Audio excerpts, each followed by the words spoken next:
Oh, hello, Internet, and welcome to Critic Chronicles and Shadows over Baldur's Gate, our spiritual sequel to the award-winning video game Baldur's Gate 3. First off, Omega, thank you so much for the raid. Hi, Omega community. How are you doing, lovely individuals? Shut up, I'm awake. Leave me alone. Don't narrow your eyes at me. Hi, welcome. Tonight, we are unfortunately missing our Bunches of Punches PJ, but we will soldier onward. We wish PJ all the love. Soldier. Sorry. It's a weird vibe tonight. It's been a weird week. But before we get to the game proper, a couple real quick announcements. For anybody who is attending Gen Con this year and you would like to roll some dice with me, I'm going to be running a VIP game for Kobold Press if you want to play some Tales of the Valiant. The event sign up goes live on Sunday along with everything else. I'm also going to be doing a panel talking about GMing, so if you want to come and listen to me rant about how a GM is only as good as his players, then you should be there. Yep. Words. Also, real quick, and I'm going to touch base on this at the end of the night. This upcoming Tuesday is episode 1 of our Daggerheart campaign, featuring Talking XP, and for the first time on this channel, me as a player. I'm going to be a player and handing the DM hat off to Johnny. So for those who are interested, come and hang out. But let us jump into tonight's fun. But first, let us give the floor to our wonderful cast. Please introduce your wonderful selves. I'm Lauren Urban, she, her. You can find all the stuff I'm doing at lauren-urban.com. Tonight, I'm playing Udazash, also she, her, who is a dragonborn ranger / rogue who is adorable. Yes, you're correct. Hi, everybody. My name is Omega Jones, also known as Critbar across all social media channels. My pronouns are he and they, and I play Leopold Guthmore, adorable. See? It works. Hi, hello, good evening, folks. You can call me Laura or Tutu or Laura Tutu. My pronouns are she, they. All of the things that I do can be found on my website, lauratutu.com. Tonight, you can find me here as Winifred Fithiok, our Sorlock, Hexblood, and also, I think we've got all the cutie patooties ready to go. I agree. This is a very adorable group today. Yeah, yeah. Sorry, not PJ, not that you're not cute, but you got too much of that himbo. We need cute. We need adorable. Basically, we're saying you're not built right. I'm just kidding. Damn. I am Cujo. I will be your chronicler for this evening. Also adorable. When last we left our intrepid heroes, aware that Shale had been captured by the Black Hand, they arranged a meeting with one Gable, the Tabaxi, who had let them know about some of the workings of the Bright Shield and the conclave within the city of Elturel, where it was revealed that Gable settled the debt by selling Shale out to the Black Hand with the interest of getting a little bit of payback for something that happened quite some time ago. He fully admitted to letting Shale be captured while you all were handling business inside the Bright Shield Conclave. After a very tense conversation with Gable, you all returned to the bakery to form your plan and gather some information. It was revealed to you from Gable that the Black Hand was heading towards a forest, the Wood of Sharp Teeth, a large forest that is said to be haunted, that has an old city lying in ruins amongst the trees. Gable believed that they would be heading there and bringing her specifically so that they could draw one of you out. After some conversation, some preparations were made. You all began to head out onto the trail, to head across the fields of the dead. Not kidding, that is what it's called. To start heading southwest. Now, question for you all, maybe specifically Leopold.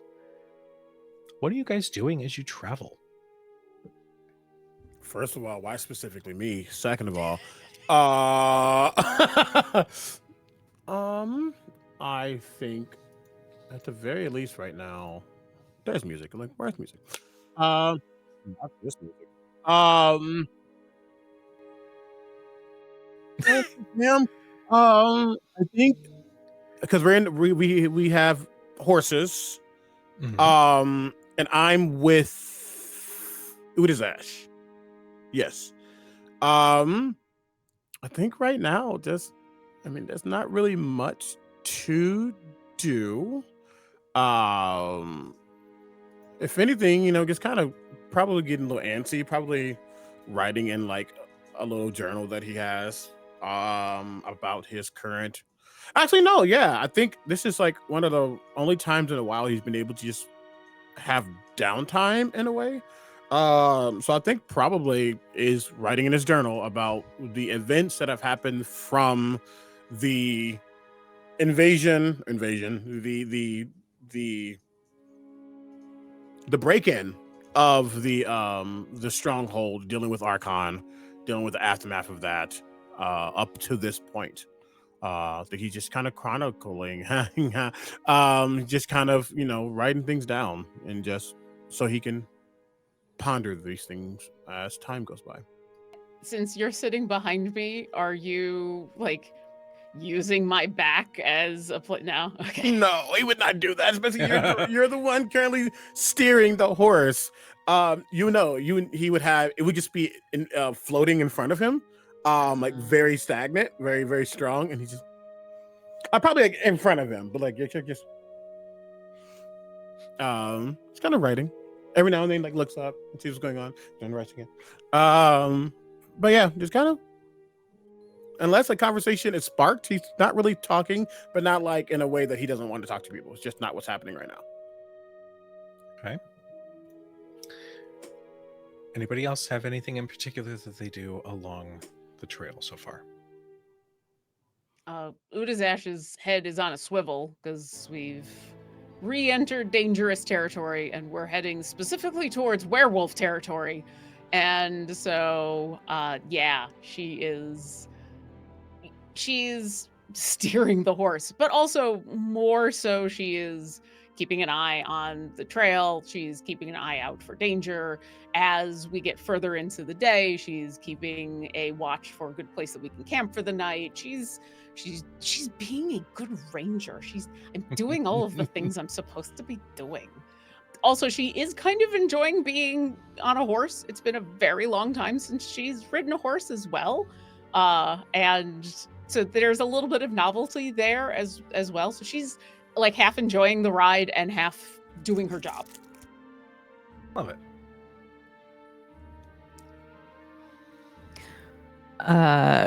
Winnie is also definitely like head on a swivel right now, equal parts because heading into werewolf territory and the creeping existential dread of the fact that one of her compatriots has been stolen because someone wants her in return. So that's just a fun little nugget of horror to consider. Also trying really hard not to think about it. It's fine. This is fine. We've got shit to do and we'll figure it out and it'll be fine. It's fine. Everything's fine. Winnie is on her broom, correct? Yes. I think just in the moments of the conversation and noticing that it's a little quiet, I think just so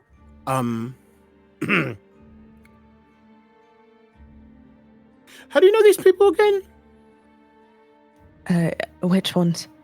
The ones that took Shale? I don't I don't remember.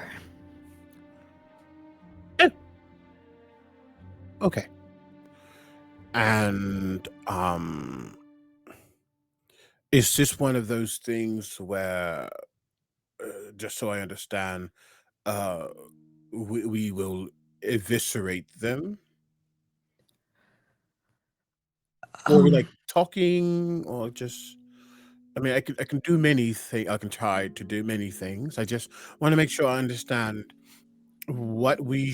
how we should go for. This is my first like true like we're adventuring, going somewhere, and then we're doing a thing, and then we're saving us. I feel like I'm a true. All those signs I see in the elf song, like, hey, the adventurers, want to go get a bear or something. I've never really done that, and I know I shouldn't be excited about this, but there's something. I think I can learn a lot. It is exciting. But if it's also not exciting, then I won't be excited about it. I think as long as you are excited, it means you're doing the right thing. But yes. Also, you have done this before. You just did it with us in the whole thing, saving all of the dragons and the dragonborn and taking care of all of that. That does count. Oh, yeah, I was already there, though. Like, now we're like traveling to a place to do a thing. I guess I traveled through Elturel a little bit, but I don't know. This feels like I'm leaving and then maybe coming back, and then I don't know. A lot of parties tend to go through Baldur's Gate. At least they did. You get to see lots of shapes and sizes and creeds, and you don't really know what they're fighting for, but it is always fun to just kind of people watch and see what's happening. Though my mother always said, don't get too close because they might try to steal your things. It's always one unsavory one in a bunch, I guess. That might not be true, because I don't really think there's any unsavory folk in our bunch, if we are a bunch. I don't think there's anybody unsavory between all of us. I mean, definitely not me, and Winifred is not unsavory, and no, I don't think any of us are unsavory at all. I just real quick, I want to make this known. I'm not going to be like, I'm going to be Marcus, but there are going to be moments where I will chip in. So I don't think there's any unsavory people. You just hear as Marcus just spits a little bit into the trail.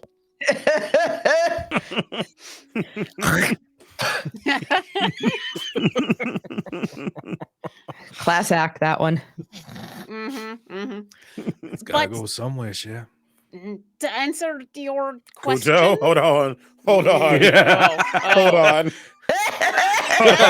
Oh, my loins just got girded and chill. Okay, sorry, continue. Bring that back. Reset. Okay. Well, damn. Oh my god. I mean, you've been listening to that accent for 19 episodes, so good on you. It's true. Yeah. Oh. You're right. It's got to go somewhere. Share. No. Nope, that's worse. Somehow that's worse. No. Ungirded. No more girds. No, don't ever do that again. No girds. No girds. No regrets. No regrets. Lots of regrets. Very many regrets. Name of the episode, no regrets. Anyway. Oh, no. Anyway.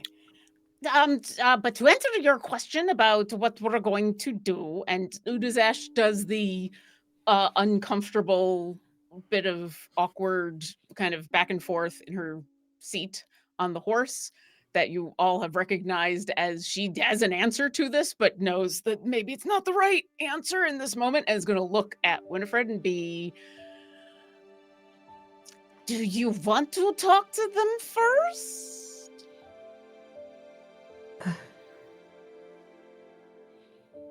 I think I have to. They obviously know something about me. They want something from me. And if they've got pieces that I'm missing from my memory at the very least, I might be able to figure out what it is that I'm missing. But I don't. They were willing to take somebody. I don't know if this is going to be the kind of thing that ends with us all walking away unbloodied. No, especially considering what we learned about their leader and what they're trying to do to Fae people. I think beyond whatever is going on with you specifically, no, there's not. They are not going to let you leave. And I am not going to let them try to keep you or kill you. And I don't think the rest of us are going to let that happen. So no, they are probably all going to die. But we can wait on that until you get some information. So I suppose to answer your question then, Leo, we probably want to prepare for some manner of bloodshed. Okay, okay, I can do that. I think I did give away my dagger if blood specifically is important. No, not blood. Just more of a general battle then. Prepare for battle, not necessarily bloodshed. You and I can do quite a lot without drawn blood. Speaking, you said no, which is fine because that is a complete sentence about your brain stuff. What about theirs? Because if I can, if I find a way to like weasel my way into, mental orifices, for lack of a better phrase, I could potentially try to break down anything they are trying to conceal within their mental offices. I mean, that makes sense. You would have one in one ear and one in the other, right? Mm-hmm. Yeah. Mm-hmm. All right. As long as you can do it without putting yourself in danger. I don't know if that's possible necessarily, but I feel like we're walking into danger. But I can do it without them knowing, maybe. It all depends. I mean, they blocked things from before, so I don't know if that changes anything when we get there. So I wouldn't. I don't want to say it's going to be like an automatic success or anything like that. But I could try. If you want me to try, I will do it for you. Yes, thank you, Leo, if you can get anything. Okay. I will work on that. That's a very good idea because it is very possible they're not going to want to talk at all. They're only going to want to do killing. So if you can get stuff out of their brain orifices, then we don't have to try to get them to talk. I can do that, I think. Is there anything we can do to help you with that?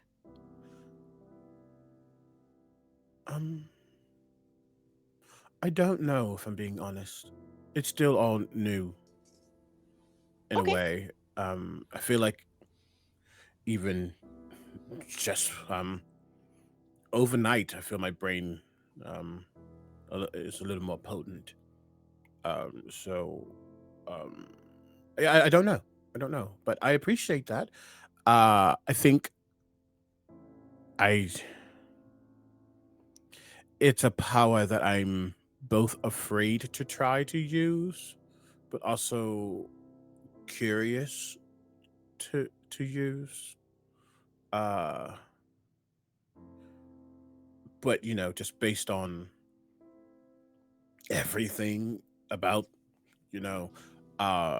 I don't know how far will be too far.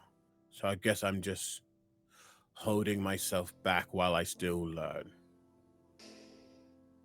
It's interesting because a lot of what you're talking about with doing the mental thing, a lot of it sounds the same way that people who train physically, with arrows and punches and things. you've got to learn what you can do and what your limits are and what is too much. And sometimes you just have to try. And so we're walking into a situation in where people are about to put themselves in a situation where you do not have to feel bad about trying with them because they are going to be bad people doing bad things.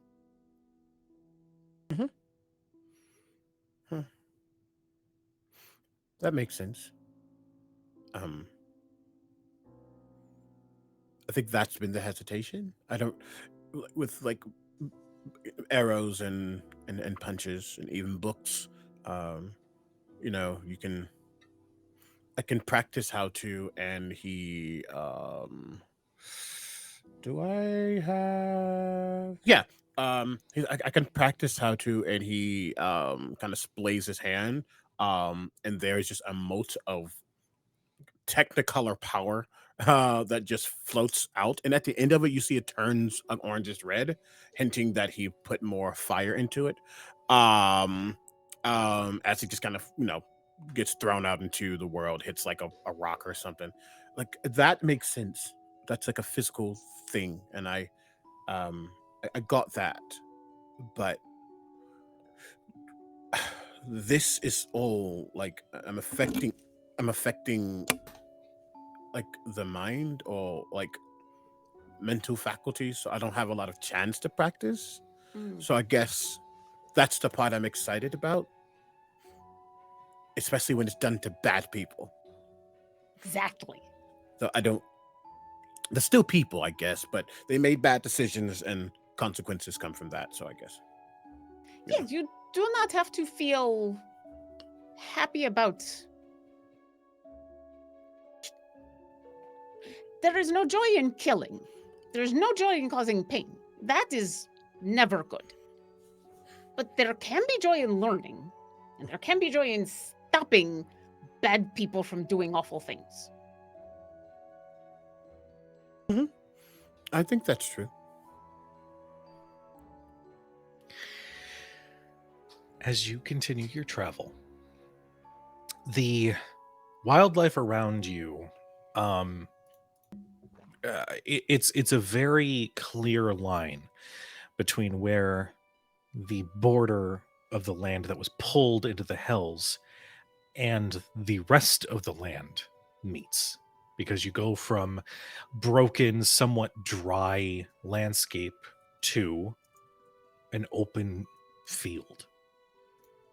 There are small pockets of trees along the way, but the rolling hills offer a somewhat peaceful, if old looking horizon.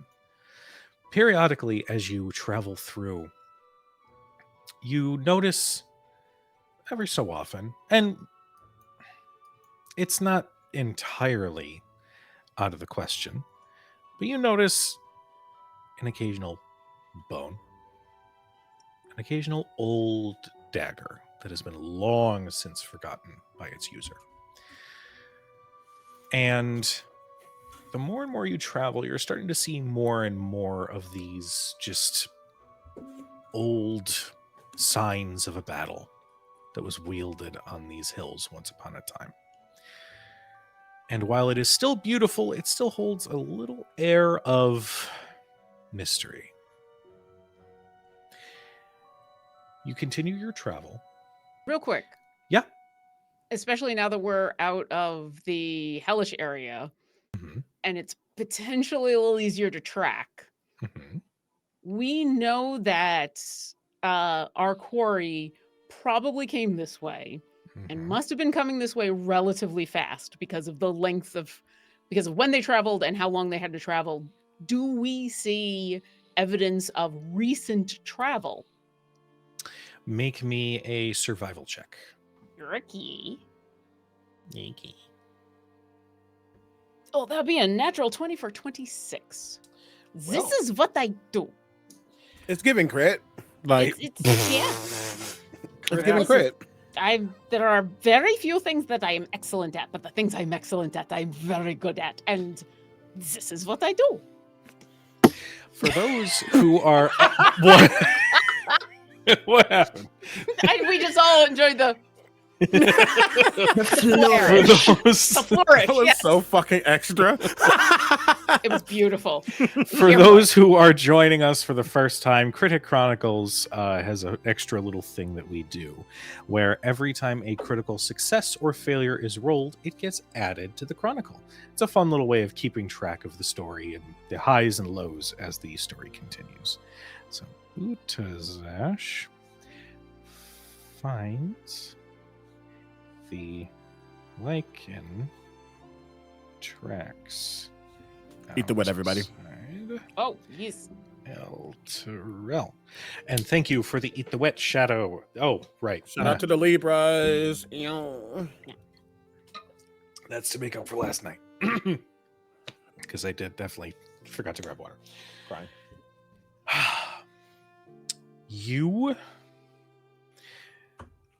This is somewhat of a main thoroughfare. However, this region hasn't really been here for too long since it's returned from the Hells, so there's not a lot of traffic that is fresh outside of what looks like a set of cart tracks. You can see hoof prints from 3 horses, and you can see footprints from what look like 4 individuals. What strikes you is that one set of those tracks is noticeably larger than the other 2. It's still boot tracks, but you are thinking, and you are picking this up because of your natural 20, there might be some sort of half ogre or something amongst their number. Because that's the size of boot that you're looking at, sort of imprinted every so often in the trail. Okay. As the day goes on, and as it starts to turn dusk, the time will come for you to look for a reasonable camping spot. I will say, and this is something I've wanted to implement for a while. You come across a way station. It is not populated. It is a small clearing in one of the small pockets of trees just along the trail, where someone places rocks around a clear spot for a fire. A lot of the vegetation has been cleaned out, allowing for people to set up their bedrolls or cots, what have you. And there are some very rudimentary, but still there. I can't think of the term, but just surfaces in case of rain. Clear bits of shelter for those who are staying nearby. And you can see from the road that there is a wooden post that extends out with a little like rusted brass like medallion with what looks like a lantern imprinted on it. This seems as good a place as any to camp if you would like.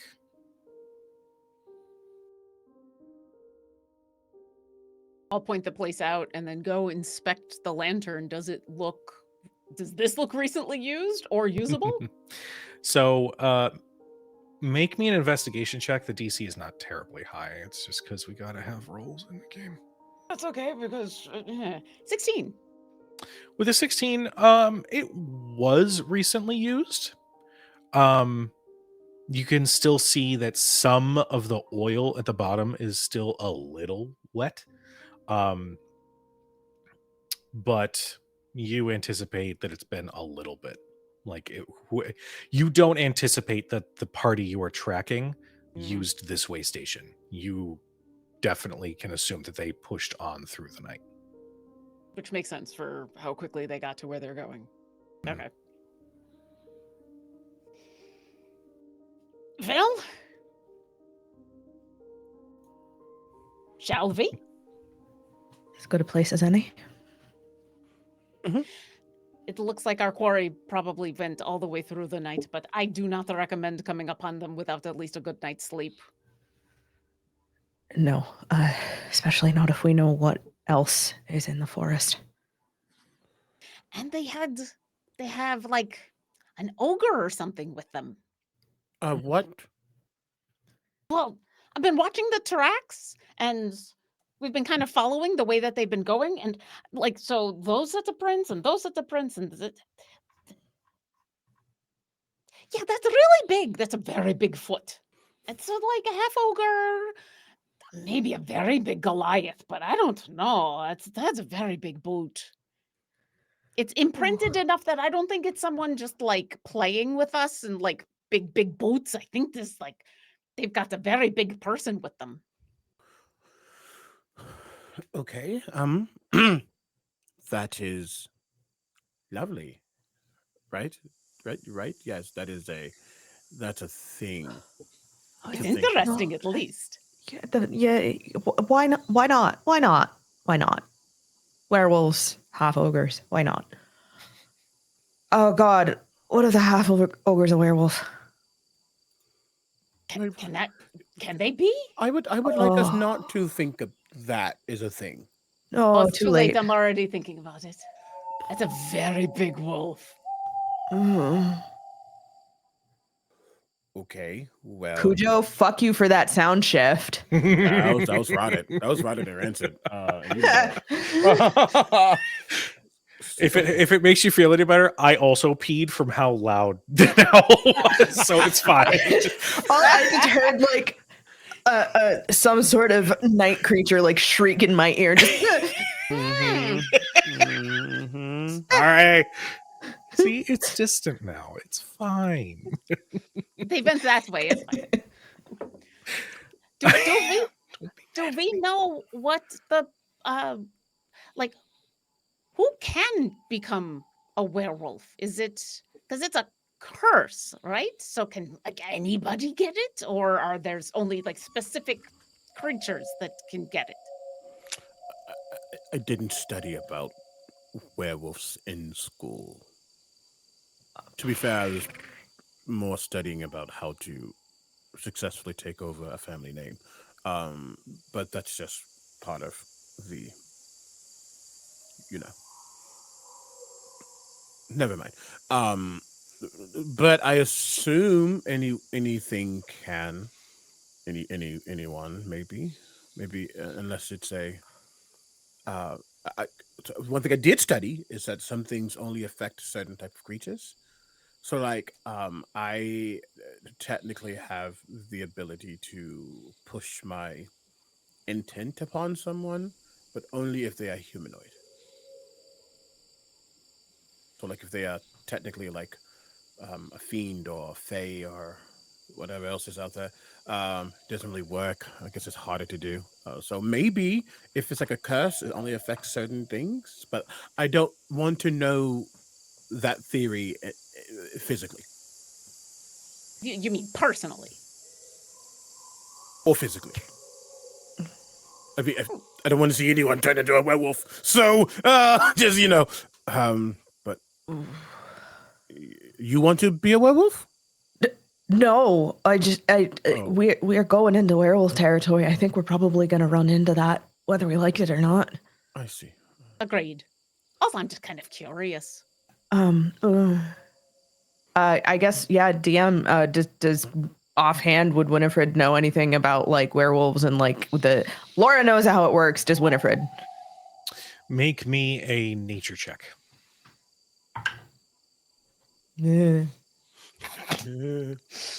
Oh, okay, that's not bad. 15. With a 15, you obviously know the basics. And you know what? I'll give it to you. Laura, share your knowledge.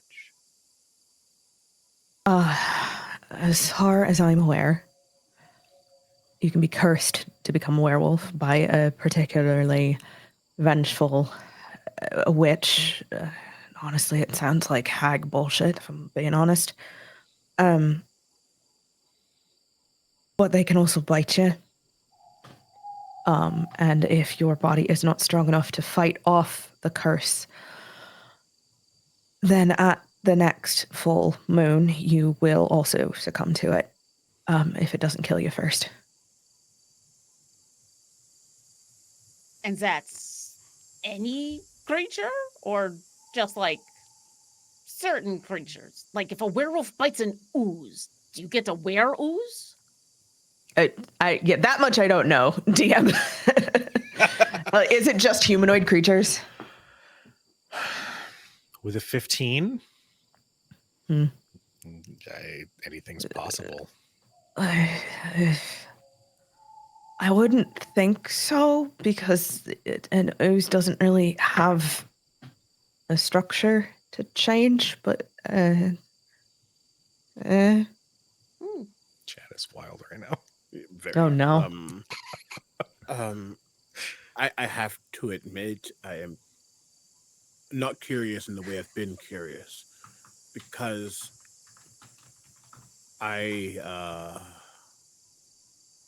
don't know if I technically am humanoid anymore. Okay. You know, so I don't know what would happen if I got bit. I don't want to get bit. I would really much like to not get bit. I'll keep myself so far away so I don't get bit. But if it did happen, I don't know what would come out of that. I also don't know how we would figure out what you are now, or if it matters. I don't know if it matters. Does it matter to you? Because if it matters to you, we can try to figure it out. I mean, I would like to not be whatever, but I think it is important to know. There. Can I just make an Arcana check or something to see how much Leo knows about certain magics? Sure, Just absolutely. based from studying. Yeah. What I want to speak about is technically a second level spell, and let's see if he even knows it. Let's not matter that shit. 17 on the die. That is a 21. I'd say so. Okay. I know that there are some magics out there, some incantations that protect you from certain type of creatures. And you know, if things were to be used against me in that way, or if I can't step in, like, I know there's like spells that like protect entire areas from creatures. So I don't know, like, if someone is like, no, whatever I am, I think they would call it an aberration. So it would be good to know if that technically is what I am now. Does anyone have that spell? Actually, yes.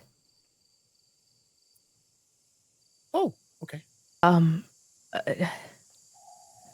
Technically, it's just something that I can cast on a person, but it could be protection against aberrations.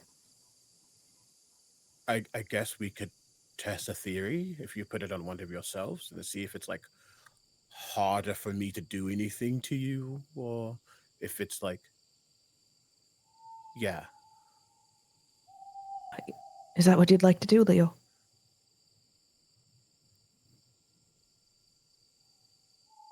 Kinda? All right. Well, if you would like to try, Vinny, if you want to put it on me, Leo, you're welcome to try to do a thing to me. All right. Let's gonna make sure it's not like we're not super close to like any of our belongings, supplies, whatnot. Like we're gonna clear a test area. I'm assuming we've like set up camp. We've put the horses, you know, somewhere. You know, Yeah. we've done all the domestic duties for the evening. So yeah, Duties. duties. Wild That is behavior. Very 36 years old. I still laugh at the word duty. You gotta have fun. Dead. Okay. So Udazash, if you take your position, Winifred will dig into her components pouch, take out holy water, and there's a little sachet of metal shavings. Basically, it's powdered silver and powdered iron. But it will be combined with the holy water sort of in the palm of her hand, and she will mark the center of your forehead. Now what? Did you do the thing? Yes. Okay. I will cast protection against evil and good. I guess we can try one of two things. I can either try to attack you, which feels wrong, or I can try to do. I can try to. Oh, I can. I think I can try to. I can try to make you more pliable. I hate that. I can try to charm. I can try to. Which one is better for you? You know, well, first off, I officially give you permission to do either. Here's the thing. I have my own kind of defenses against being charmed. You know, I'm a fae too. So you might just want to try to attack me. Okay. Because otherwise I think it's going to double up on defenses, right? It's going to be the thing that Winifred Well, just I'm did, pretty and then my own sure. stuff. I'm pretty sure if I try to charm you, it won't work at all. If I am an aberration. Perhaps. But I already have my own defenses against that, so we won't know for sure. But if you try to attack me, and it's hard or impossible, then we will certainly know. Okay. So Just maybe something small. Oh, yeah, of course. No, I'm not. I don't think I could hurt Udazash anyway. Do you? Ooh, that's a question. Are you? Are some elements less effective against you?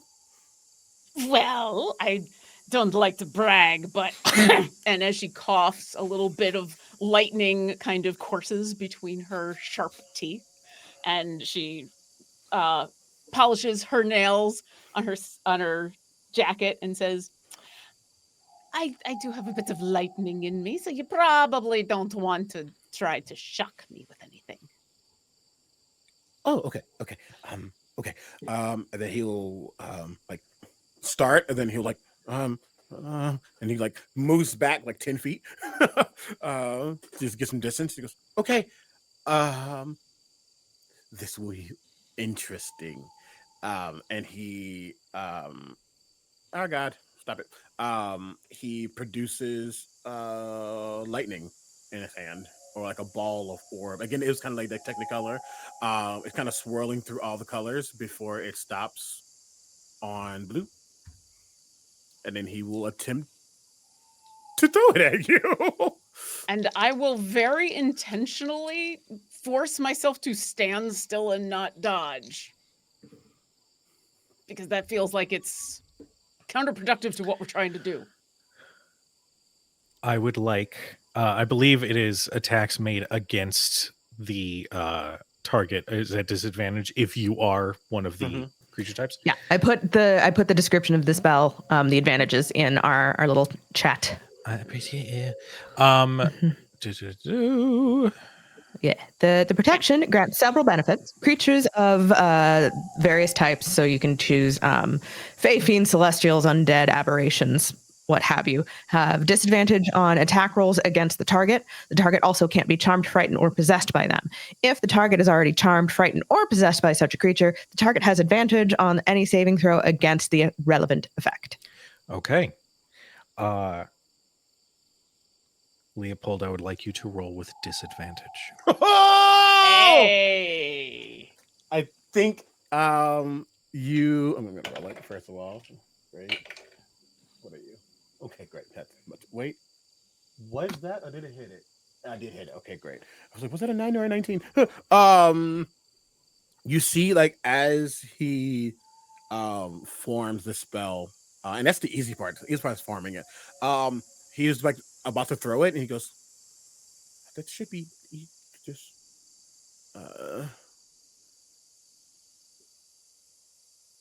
And it finally leaves his hand. And it is a 19 to hit. Oh, that still does it. Okay. Oh my god. If this burst, I'm going to laugh. So this is 3d8 lightning, so you will have a disadvantage. Where's my d8? I will have it because I am resistant. Yeah. Well, She has closed her eyes and is just like.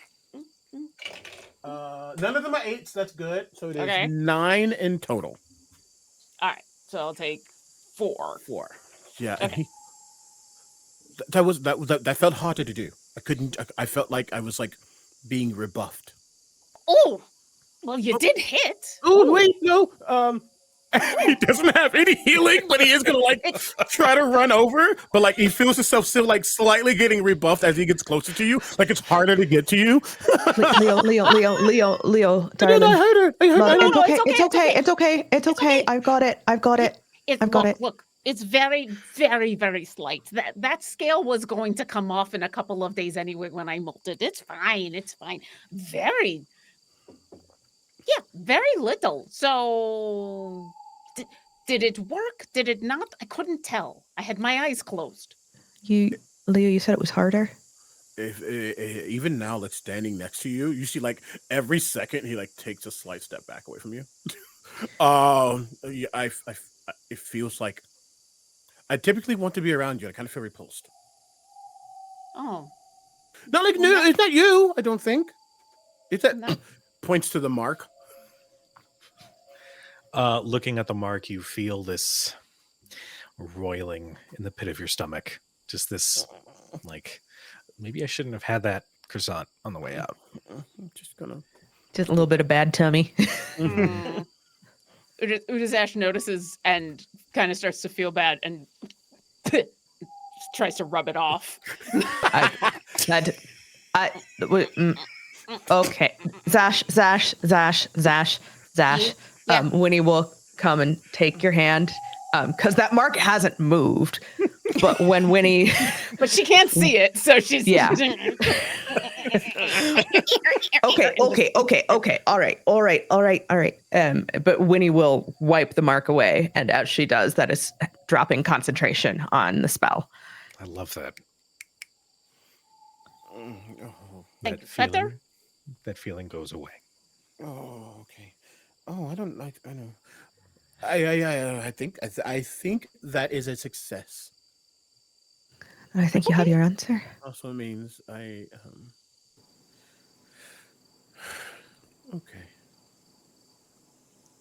I think a big part of me was hoping this was all a dream. This, like, right here, right now, or everything for the last how long? Year or so. Okay, I will just have to unpack that later. Well, I'm Well, glad it's not thank the you. dream because I am glad that I have met you.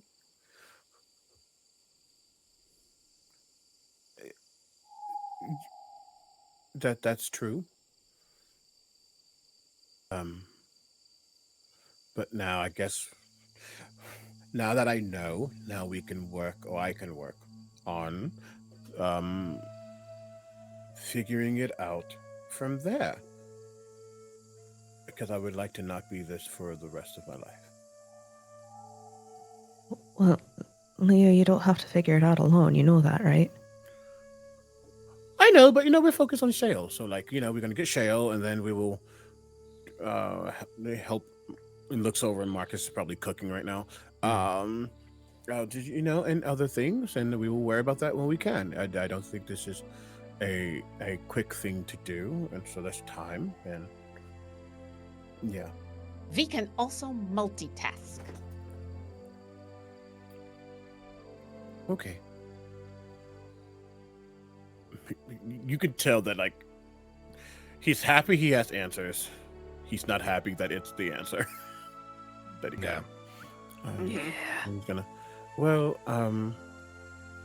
I think I'm going to look around and make sure that this place is actually, safe.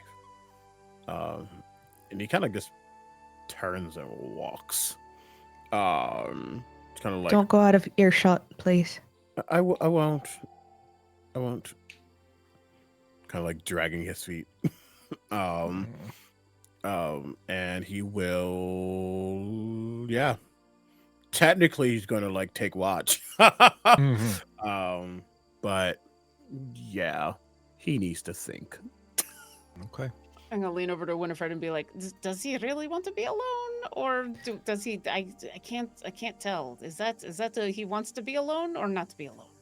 I think maybe give him a little bit of time. If he doesn't come back for supper, then I'll go get him. Okay, all right. And then Winnie's gonna drop another spell slot. 'Cause I have more than 2 now. What? No way. Never Listen. a thing. What? Listen.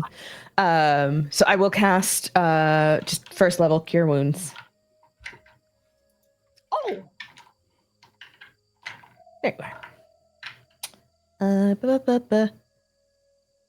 Yeah, you get 5 HP back. huh.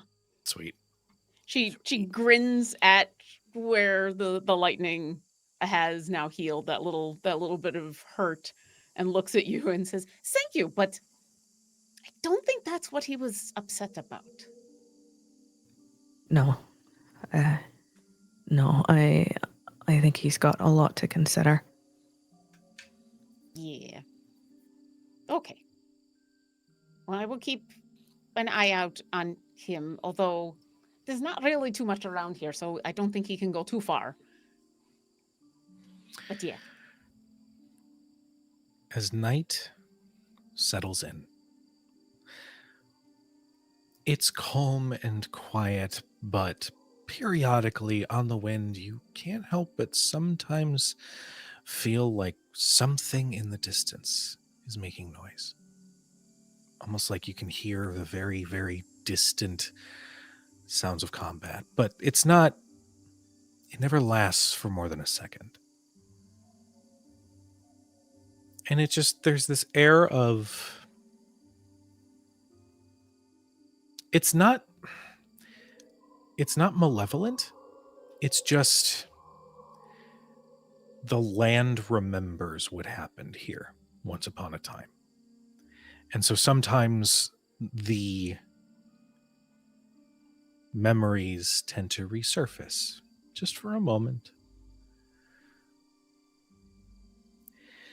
Leo, I would like for you to make me a perception check. It'll be fine. You don't gotta be all scared. It's fine. Okay. Which dice do I use? Which dice do I use? Okay. What are you? I can't see you. Okay, come back. Come over here.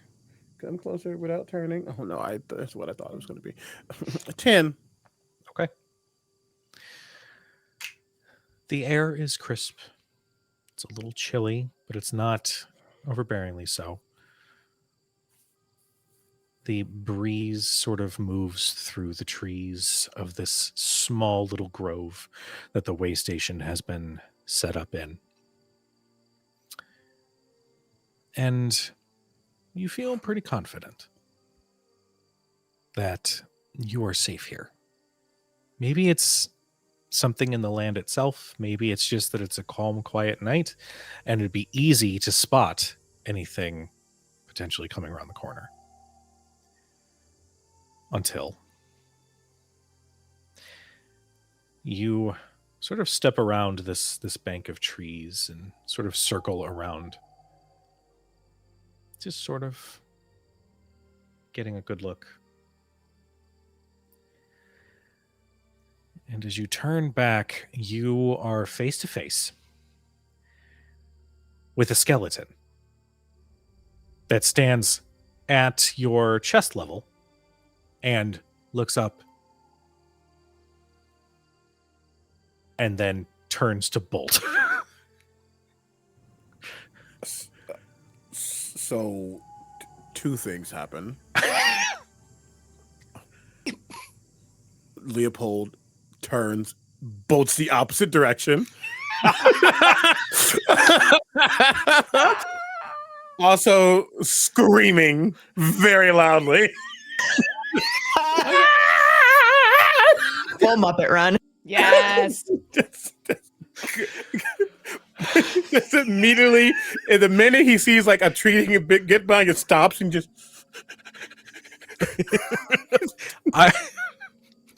I'm gonna say at this point, you don't need to roll.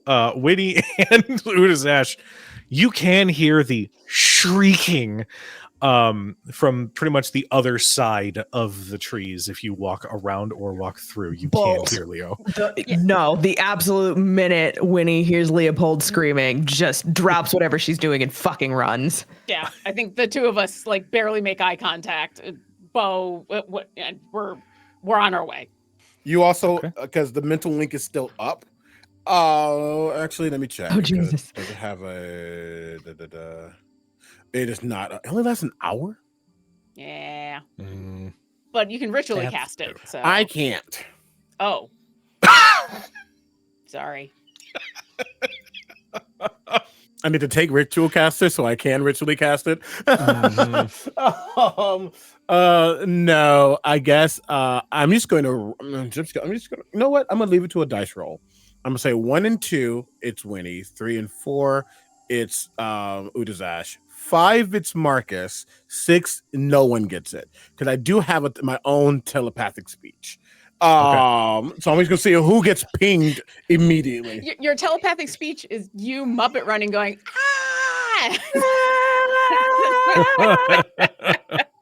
Marcus, because I wrote a 5. Or Marcus. Just hears skeleton, skeleton, skeleton, skeleton, skeleton, skeleton, skeleton. That's it. Oh, That's the only one. Marcus also joins in Udazash and Winnie and says, "Oh God, I have to like think of what he would say and then apply the accent." I think there might be someone dead out here. Me, I don't know. It's best I got. You get it. That'll do it. Well, they will be in a moment if they are going after Leo. Just see Leo behind a tree, just like, What, where is it? What happened? I don't know. He's got like sacred flame, like in hand, ready to pop off. I don't know. It ran that way, but it didn't attack. It was skeleton. It didn't attack you? No. Well, I mean, we both ran. Can I see where Leo is pointing? Can I see any movement? Make a perception check. Sure. 29. Jesus. I do a couple of things and I do them very well. You see amongst the bushes, right at the base of one of the trees, there's this little like shutter. Oh, buddy. I think normally Udazash would hear skeleton and just attack, but between running away and also in bush shaking, Udazash is going to turn to Winifred and say, "Do you think this is another one of those little twig things, like what we ran into on the way to Elturel, like the ones from the Fae that were like," because I could see like accidentally thinking that was a skeleton. Because like, look over there, see right there, like at the base of that tree, you know, the one that has the crook in it, and then you look down and you see the bush right there that's not in the breeze, that's like shaking in a weird. It's right there. Oh. The sacred flame is snuffed out. Don't do that. It's going to eat me. I just. No, those are zombies. Skeletons cannot eat. Yeah. So I don't know what this is. Stay by Marcus, love. Scurries and gets like behind Marcus. Just like behind him. That would have to be like at his elbow because Marcus is almost 7 feet tall at this point. No. Okay. Yeah, no, I still have mage armor up, thank God. So Winnie's gonna move forward and then in And I'll common follow. and then celestial and then Sylvan. She's going to say, hello? Who's there?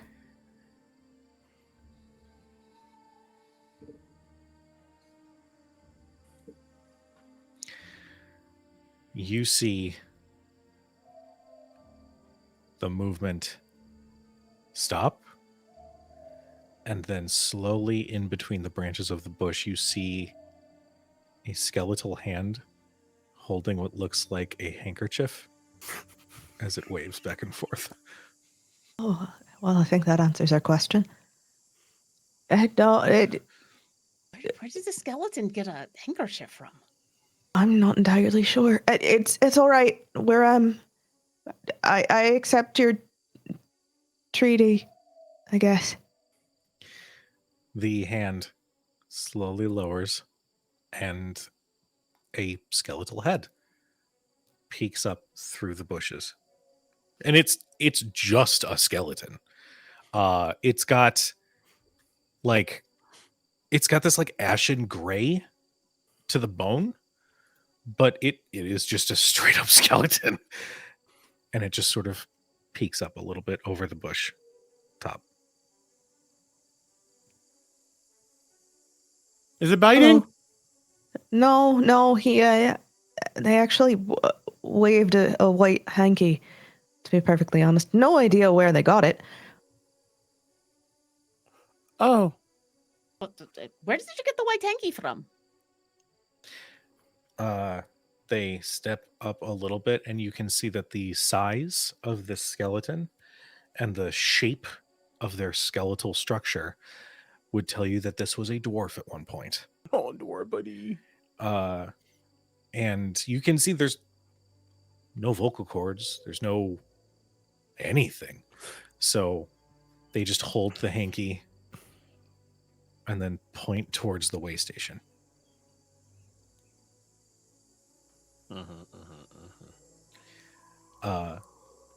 You hear a little, and a rat crawls out from the rib cage and up onto his shoulder. Oh, buddy. I will die for him. I will die for him. Oh. Do you think the rat is the one in charge, or do you think the skeleton is the one in charge? I don't. Oh, the rat. The skeleton just fully points at the rat, and the rat is A rat. a rat. It's Well- a rat eating a seed or something. I His will. little rat hands. Adorable little rat hands. I will rub my hands together and cast Speak with Animals and go, okay, well, then we should talk to the person in charge. Hello, Udizash, Winifred, Marcus, and Leopold. What is your name? You have food? Yes. Don't you? Food. No. And they'd like quickly throw whatever it is that they were feeding on. Well, what is your name? I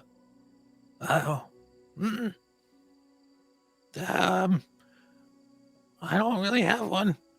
Okay, we can work on that later. Why are you hanging out with an undead creature? Nice. He finds food and feeds me.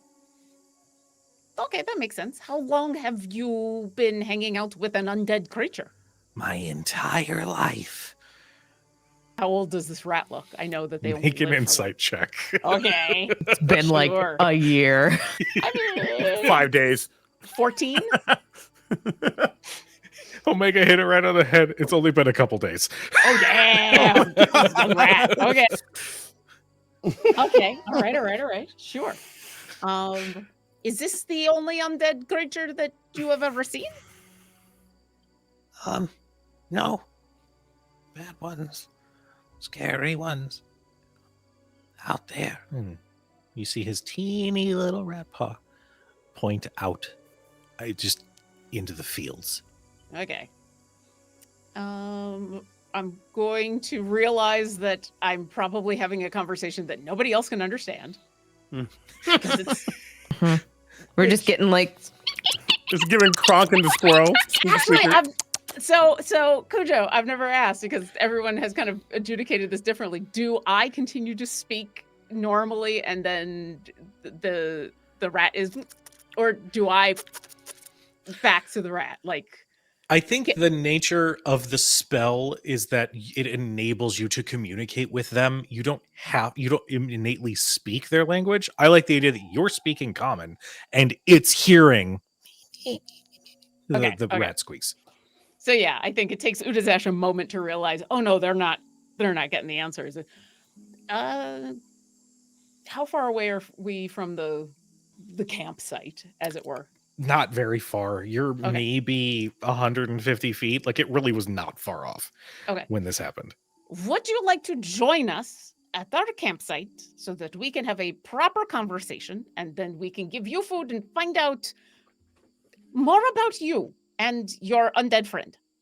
You had me at food. I figured. Okay. Come along then. And I will turn to everybody and say, this is our new friend, rat and undead creature. They are totally cool, but they're going to tell us about undead creatures that are not. And so I've invited them to our camp. I now seeing that like there's no biting happening. I think he's a little less standing behind Marcus, kind of like peeking out a little more. And as that conversation finishes, I technically could try a thing. You can technically try anything you would like. What are you trying? He points to the skeleton. Because by wording of the ability, it says creature, does not say that has to have a brain. You choose one creature you can see within 30 feet of yourself. You and the chosen creature can communicate telepathically with each other, while the two of you are within a number of miles of each other. It's 4 miles from me. To understand it, you must mentally use a language the other knows. I assume it knows common. Maybe. They were dwarf, so Right, doesn't hurt to try. And so he just kind of like stares at the skeleton for like the longest time. You all see nothing change. He just like stares at 3 points. And mentally he'll just I like the idea that you're like literally so this dwarven skull just sinks a little bit into the rib cage. Are you trying to eat us? The skeleton reacts. No. It worked. Back to pointing. You can hear me? Mhm. Oh, that's wonderful. I've been unable to communicate with anybody. I'm sorry. Oh, it's okay. I just gotta figure it out one way or the other, right? People typically don't wait for me to write something in the sand or the gravel, so they typically just run screaming. Not too different from what you did, so.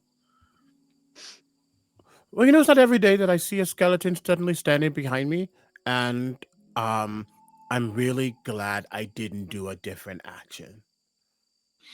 I am too. I like being in one piece. It really sucks when I have to put myself back together. It takes a really long time. Okay. What's your name? Still pointing. I think it's Gren. Gren. Well, Gren, I think my friend Utazash has talking to your rat, and we are going to go back to the camp that we made. If you want to join us. Oh, okay. As long as that's fine with everybody. Richard here seems to like you, so Oh, his name, the rat's name is Richard. Oh, and then to the rat. I believe your name is Richard. Okay. I'm glad that I could help facilitate your name. Oh, well, I think we're going to walk back now. okay. And they like tentatively start moving through, but they're still very cautious. But they do eventually move like out of the tree line. They stand about 20 feet away from you. He like kind of like pulls his hands up. I don't really have weapons. I don't really use weapons, to be fair. But actually, he holds his hands up, but then still pointing. We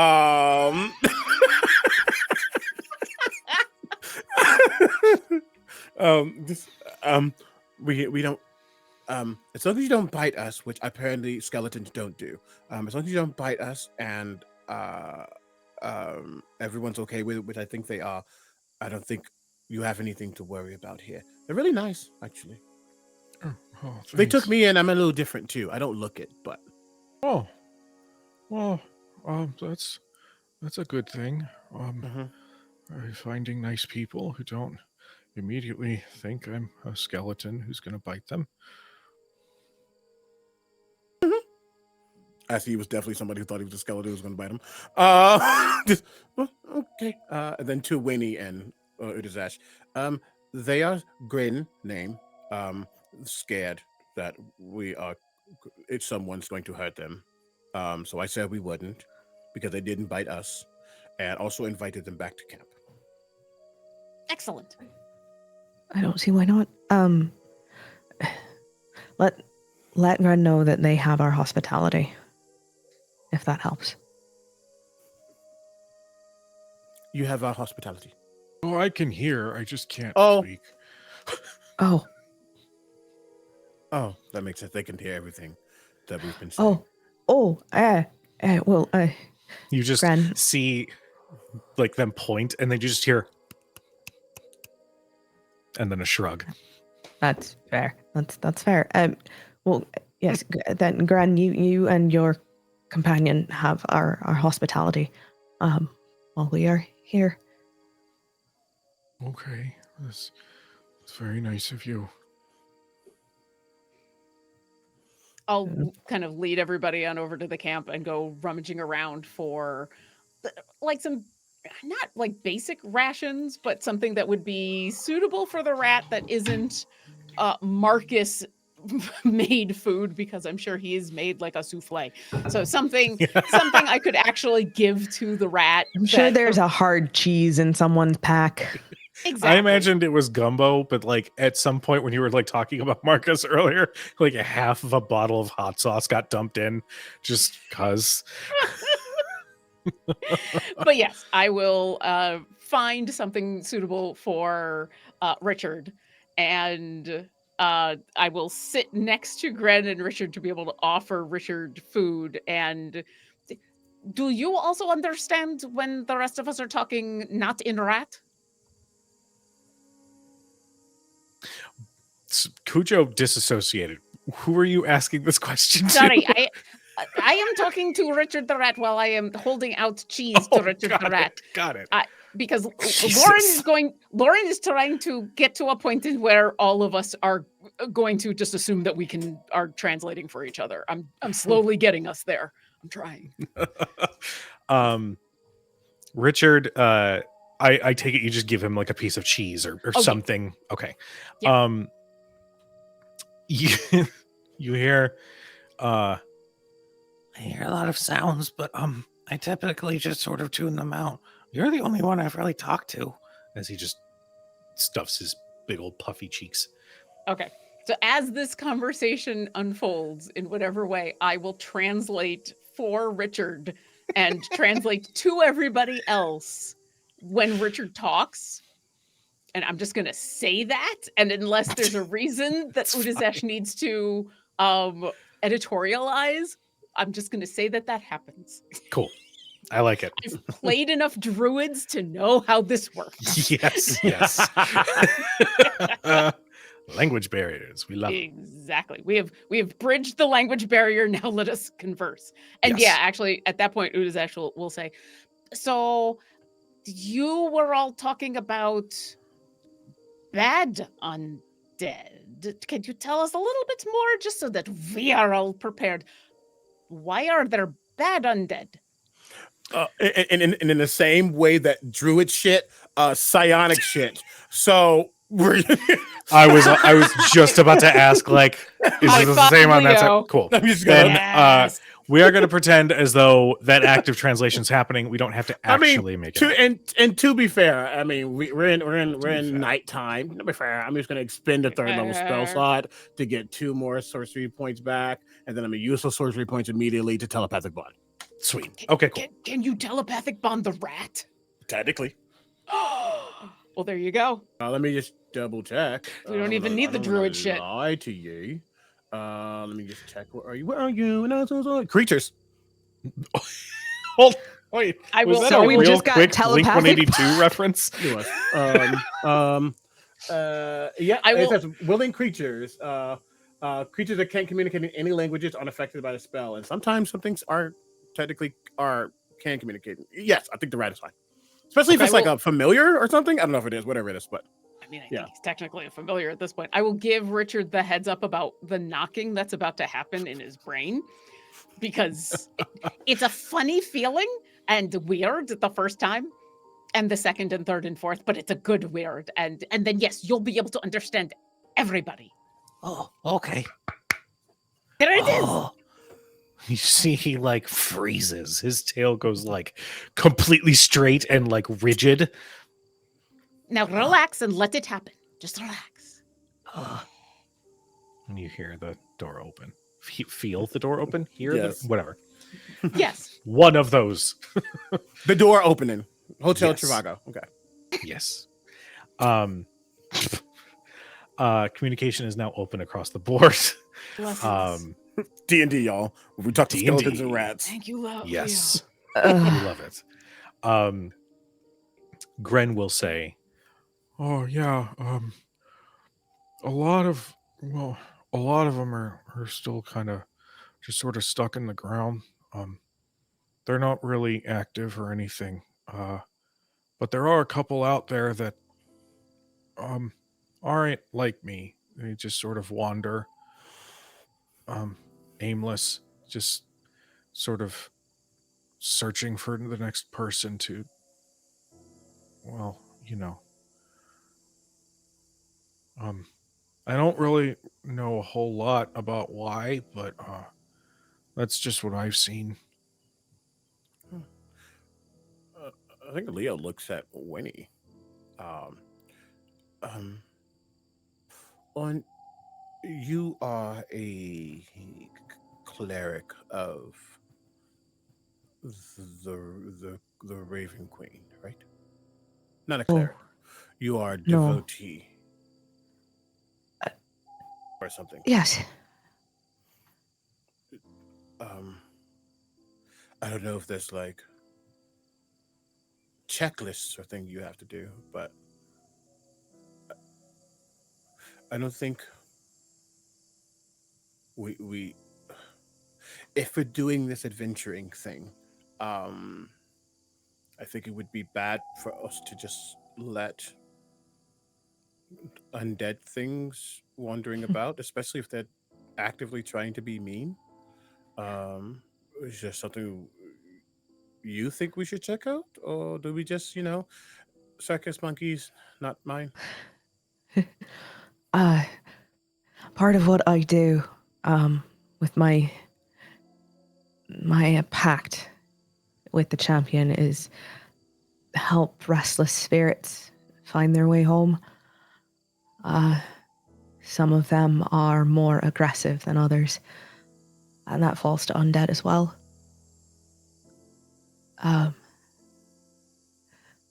Actually, and Winnie will touch the medallion of the Raven Queen, the porcelain mask with the sort of crown of raven's feathers framing it.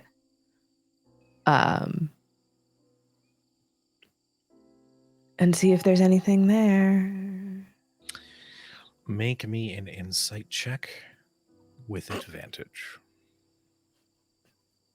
Also, hey Cujo, by the way, with that level up, my passive insight is now 21. Jesus Nice. Christ. Blackjack. Never lie ever. Got it. Nope.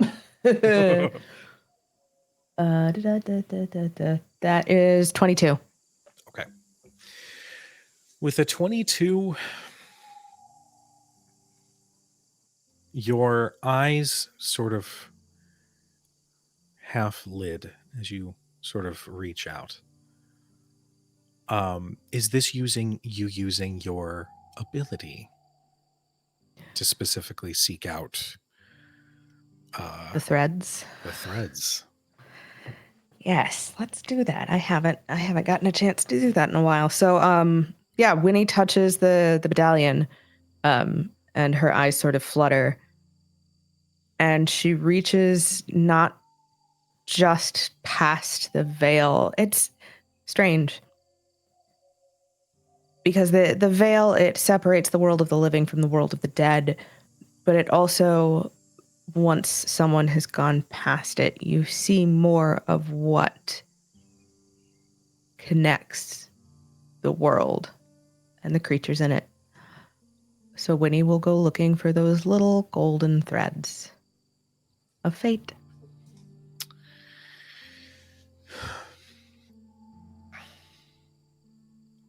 Your vision shifts a little bit. It almost brightens the scene around you. And you can see these small little motes that sort of float aimlessly.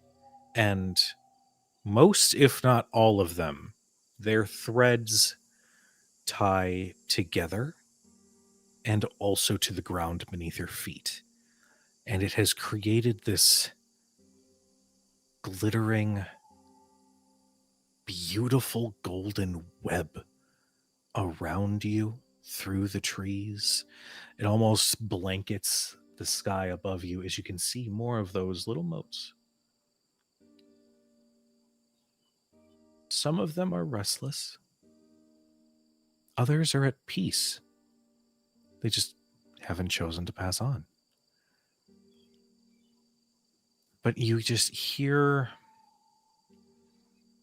almost like standing in a populated area, but through several filters, just voices and voices and voices. And some of them seem to be stuck reliving their final moments. Others are reminiscing about their child, that they wonder if they got to grow up and live a healthy life. Others are talking about the lover that they wish they got to see one more time. There's just all these stories and all of these lives and all these memories that are presented to you as you can observe this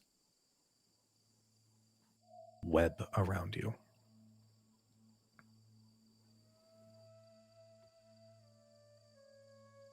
Would Winnie be able to, because you said some of them just simply haven't chosen to pass on. Mm-hmm. Is there anything else that is specifically holding them here? Make me, well, you've got the threads of fate up.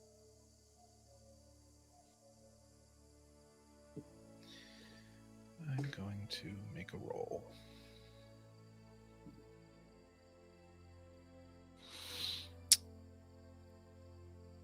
You do notice, as you sort of take in everything, there's one more thread that every mote that you see everywhere around you sort of joins together and just drifts somewhere in the distance. It leads past the trees of the way station and somewhere out along the plains.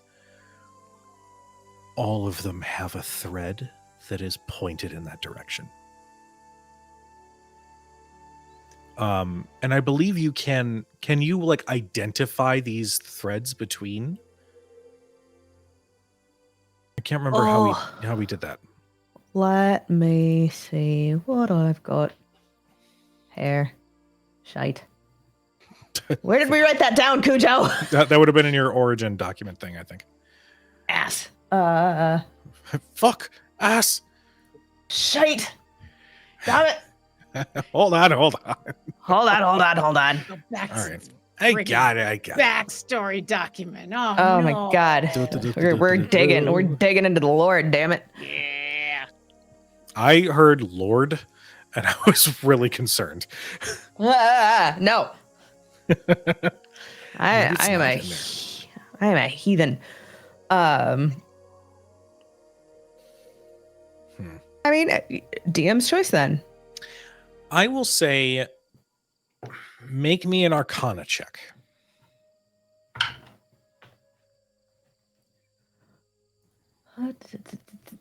That is a 16. With a 16, I will let you identify a single word from this universal thread.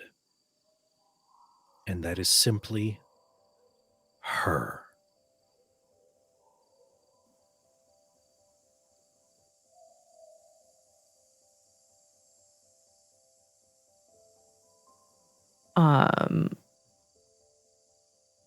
When he sort of snaps back into the present and shakes her head and like rubs the bridge of her nose. Gren, there are threads that seem to attach every spirit over these planes. And all I can figure, and all they're saying is that there's someone in, and she'll point that direction. All they know is her. Oh, that's weird. Yeah, it's a little foggy. I don't really remember a lot of my time before this. I think the only reason I think my name is Gren is because whenever somebody, well, not that many have asked, but whenever it comes up, what is your name? That's the first word that comes to mind. It could be a word in a language, I don't know, but that.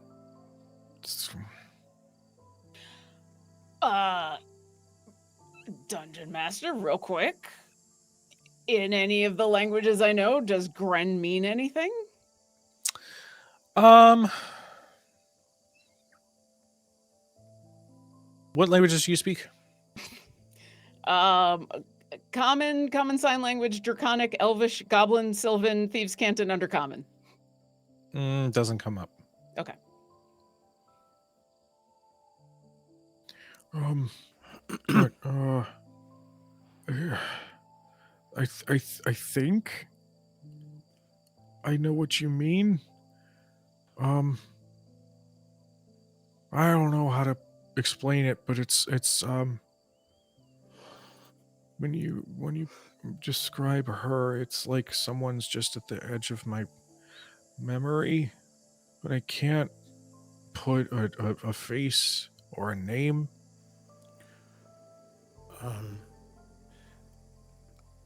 I don't know how possible it is, but if I'm able to connect this way, maybe I can help.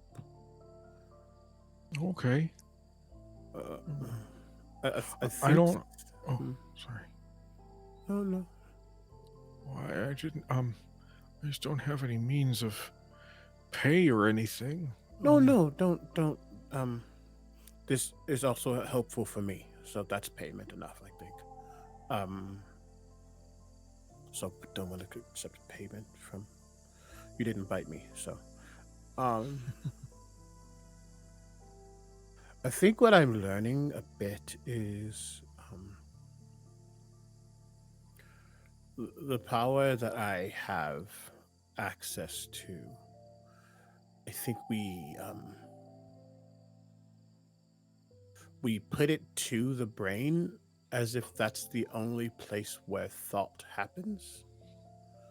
But anything that exists has memory.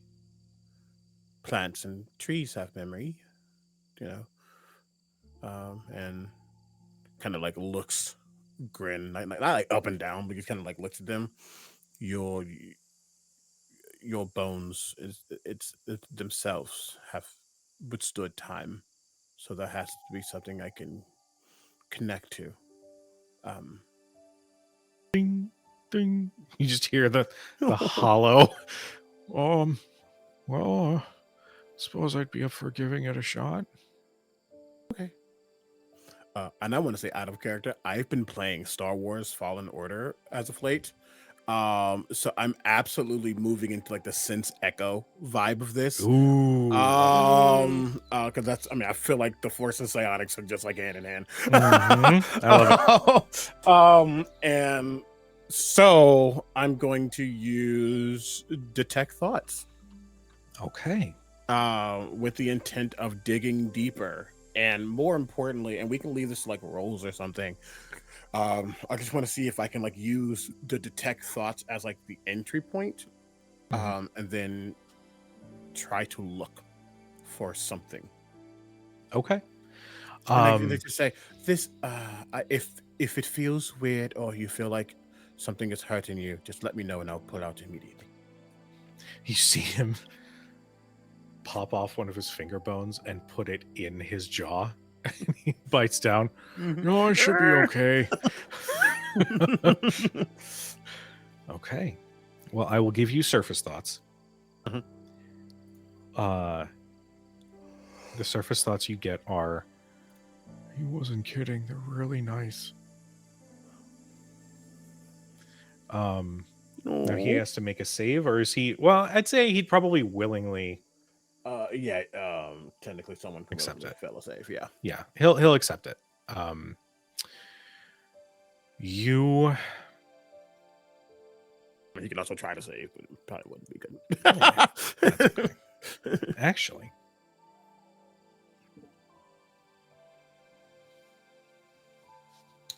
Uh-oh. Is that a 1 or a 20? That is a 20. It's no longer a 20. Why would you say that? Because like I said, rebarbs it. Unless it's suddenly a 20 again, then never mind. No, but it was an 18 on the die. What's your DC? Right now, 18. Oh. It could be bigger. Nah, it's fine.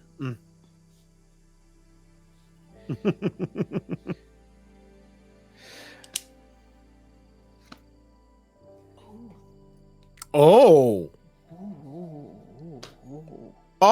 I think Omega gets caught on, but we'll see. I'm having thoughts too. Yeah. I'm like, hold on. We'll do this one. Yeah, that's good. As you start to push past, you feel your consciousness sort of not drift into, but you're perceiving the beginnings of a memory, and that typically shows up, I imagine, in Stranger Things when Elle is sort of in that black void. Your ethereal self sort of appears there and awaits something to appear before you hear, "Aw, who would this be?" A feminine voice from behind you. No. We don't play with each other's toys like that. These are mine. Mine. And you turn and you see this shadow vaguely in a humanoid shape. but you interest me. Who are you, and why would you think to play with one of my toys? We all can see this shadow. Just you. I hate that. Okay.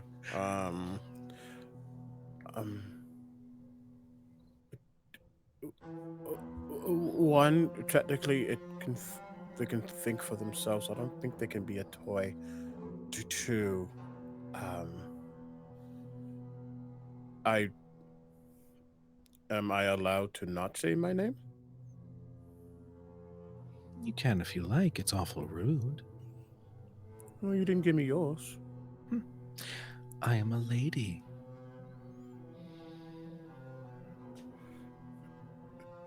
And I am a man. Well, I see manners aren't your strong suit, but fine. Technically they are, but I was also raised that just because you have a certain gender, it doesn't mean you are automatically supposed to get more preferential treatment or whatever the case may be. He just starts rambling. Because there's one thing he has taken, it is etiquette. Yep. She says, all the rules of etiquette have changed so much over the years, I often forget. My apologies. I am Trinity. Trinity. Okay, well, I'm Leopold.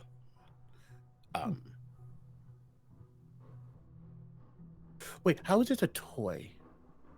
It's. I mean, they technically are dead, I guess, but they seem to have their own faculties, I think. They're a toy because they are mine. I raised them myself from the ground, from that poor excuse of a grave that they had been left in for so long. I have decided to make use of them, and I think they're quite happy. I don't know if that's necessarily true. I think some are pretty restless. Well, I thank you for your insight, but if I may, leave my toys alone. And that last word echoes out as you hear all of those motes in the air say it at once.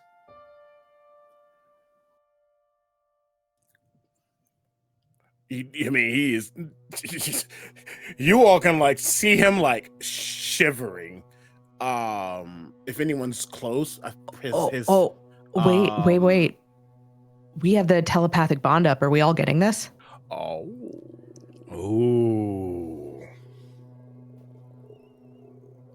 Because I think we've done this with detect thoughts before. We Yeah. have. We Yeah. absolutely have. Yeah. Okay. Yeah, you all are. I don't know that you're all appearing in, well, I wouldn't, because before it hasn't been like we don't have that direct connection, but we're getting like the projection of it. I would say you're getting the projection, but you're not like in the moment with this individual. We're not connected via the detect thought spell, but we are connected to what is happening in the detect thought spell via the telekinetic bond. Yes. Or telepathic bond.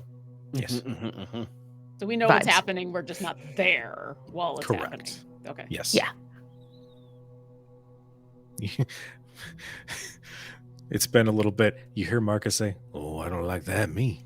Yeah, I think Udazash has drawn her bow, but is holding it in her offhand and has now moved to sit next to Leopold and has like shoulder to shoulder with Leopold, like so that he feels her weight against his. I think Winnie has actually stood up and is just staring into that distance. where all of those threads have pointed. Mm-hmm. So, I believe that I have made my boundaries clear. You may rest. You may find your sleep. But you will not interfere with any of my toys again. Is that clear?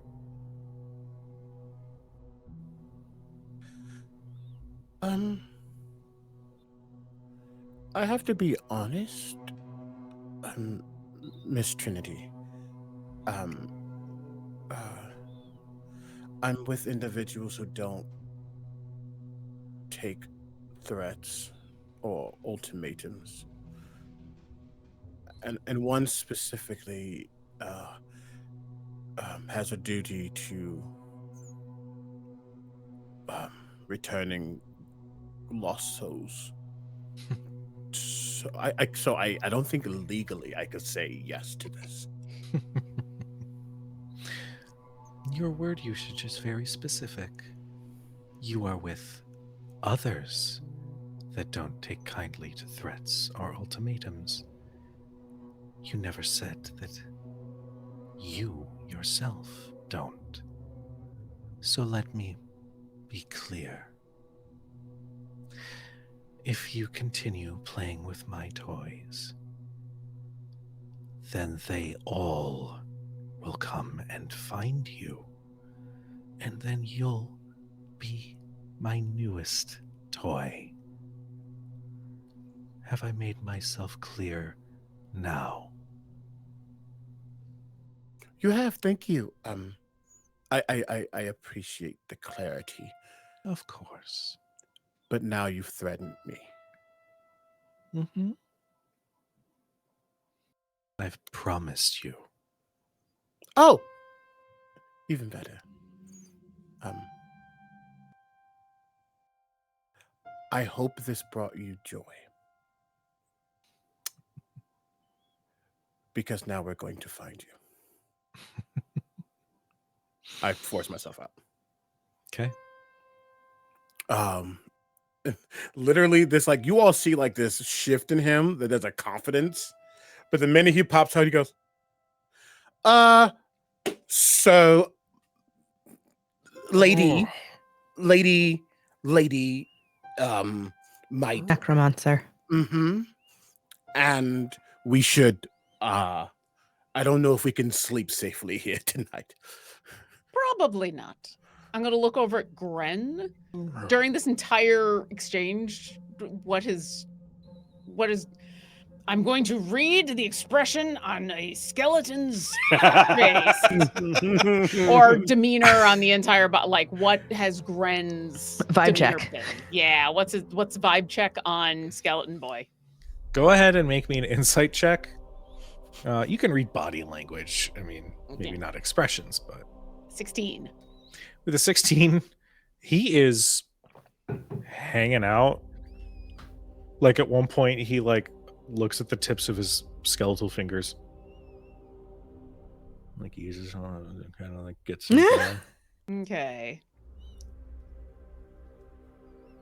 And then because he's bored, he just starts twisting his hand back and forth on his wrist. Yeah.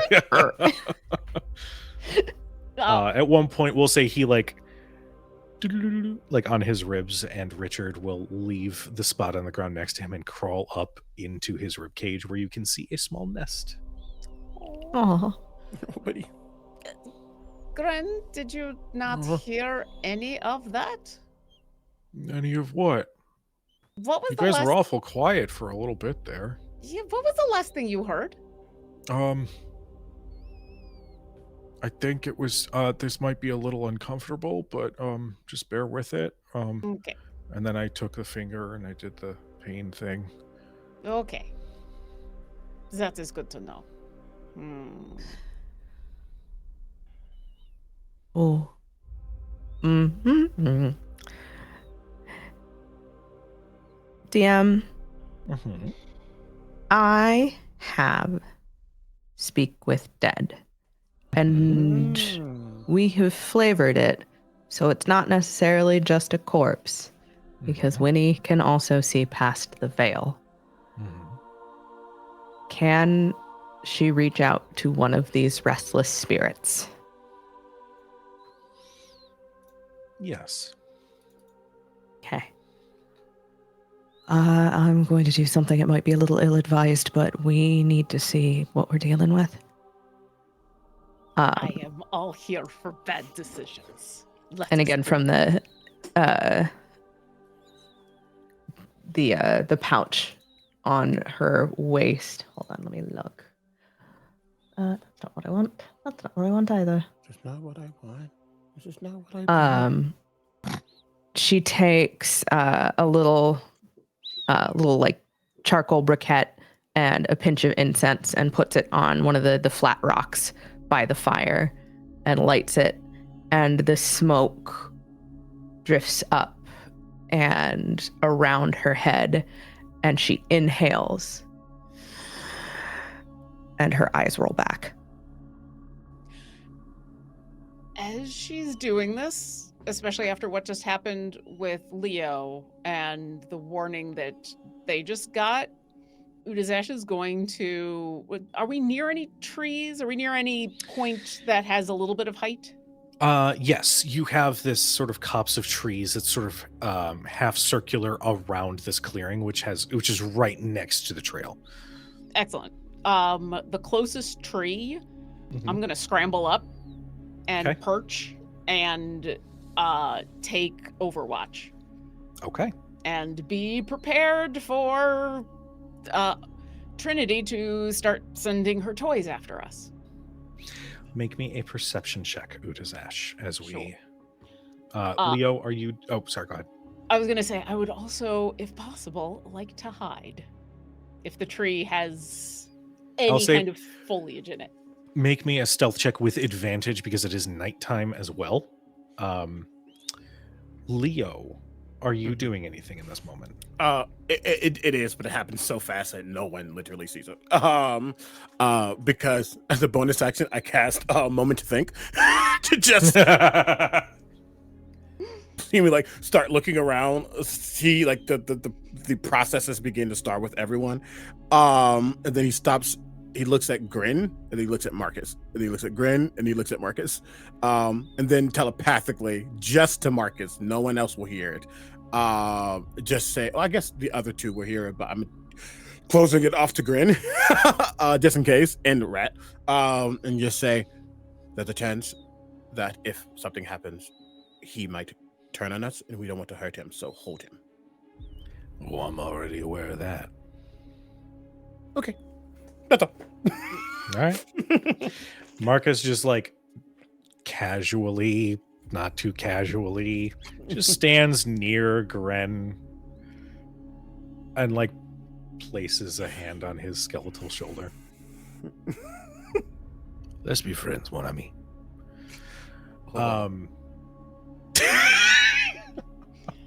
It's good. Well, thank you. Winnie. You and inhale, and one of these spirits, do you have your eyes closed while you cast this? No. But the violet of her irises vanishes as like both eyes just roll back. Oh, that's so creepy.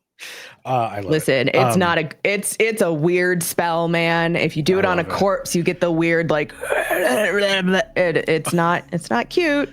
That's fair. It's not cute.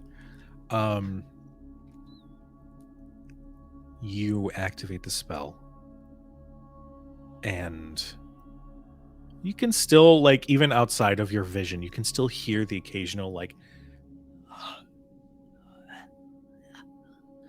But now that you've cast this spell, one of them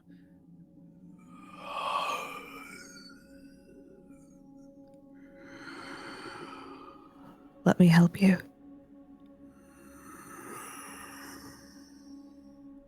Let me help you find your rest.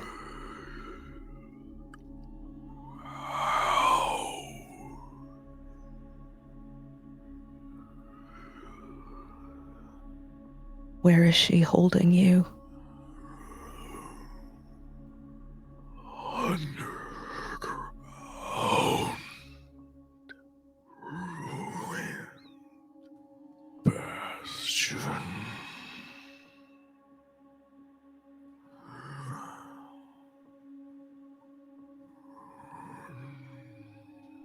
What is she?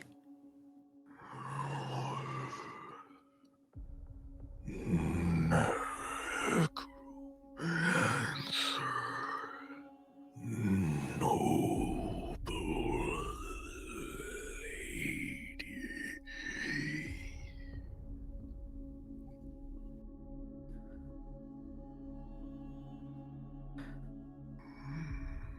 What can I do to help you find your rest?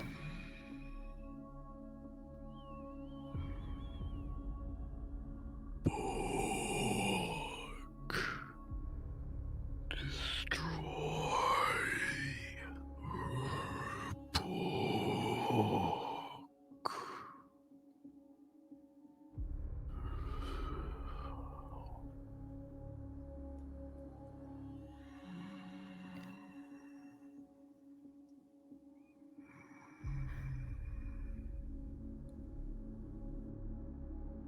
Does she have full control of all of you?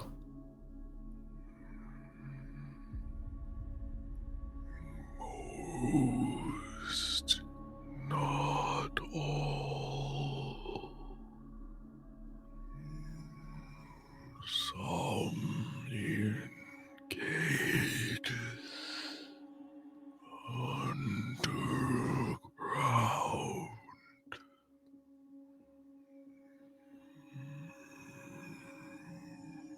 Will you help us find her?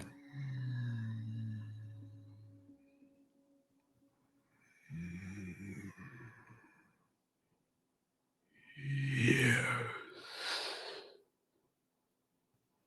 I think that's my 5 questions. You guys watch as Winnie is sitting there and she's speaking out loud, but you're not. Well, actually, I kind of like the idea that you're hearing almost on the breeze these whispered answers. And in that ring of smoke slowly appearing is this very faint bluish mote of light, giving off almost like a candle flame of light as it and then sort of hovers around you all.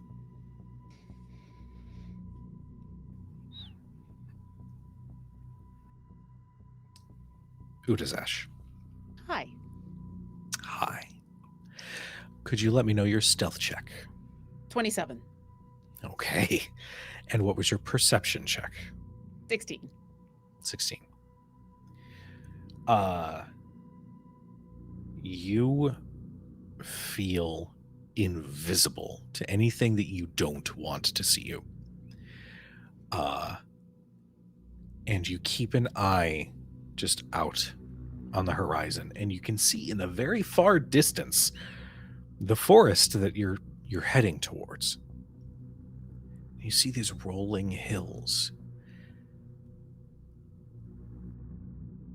and you don't see anything untoward at first. You see some small movement in the ground, like maybe 20, 30 feet away from the tree line, and you see that movement through the grass go towards the direction that you guys are paying attention to, and you start seeing more and more of this movement just through the grass until you realize bones are starting to roll towards where Trinity is located. In the telepathic bond. I think she is gathering her forces. There are bones already on the way to where we think she is.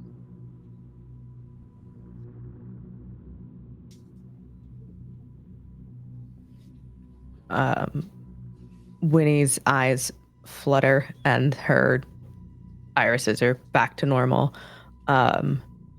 And she finds this little will-o-wisp and holds out her hand. It sort of circles one more time before gently lowering to hover maybe an inch above your hand. This one says it will help us.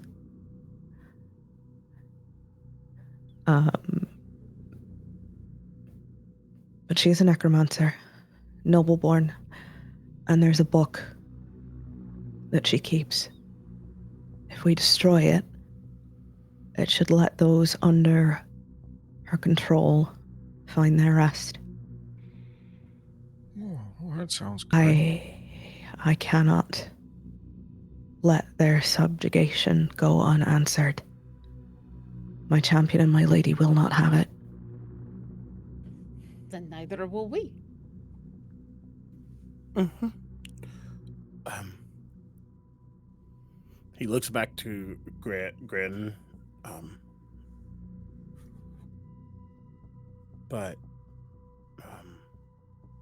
if we handle this, I think that might affect you too. Oh, well, that's okay. You know, if I'm meant to be somewhere else and not, well, stuck like this, then that's okay. At least it'll help everybody else out too. Besides, and you see him take off his arm and just hold it above his head. I can help. Oh my god. In the Go ahead. Can I just, does it? I'm not gonna ask. Does he want to rest?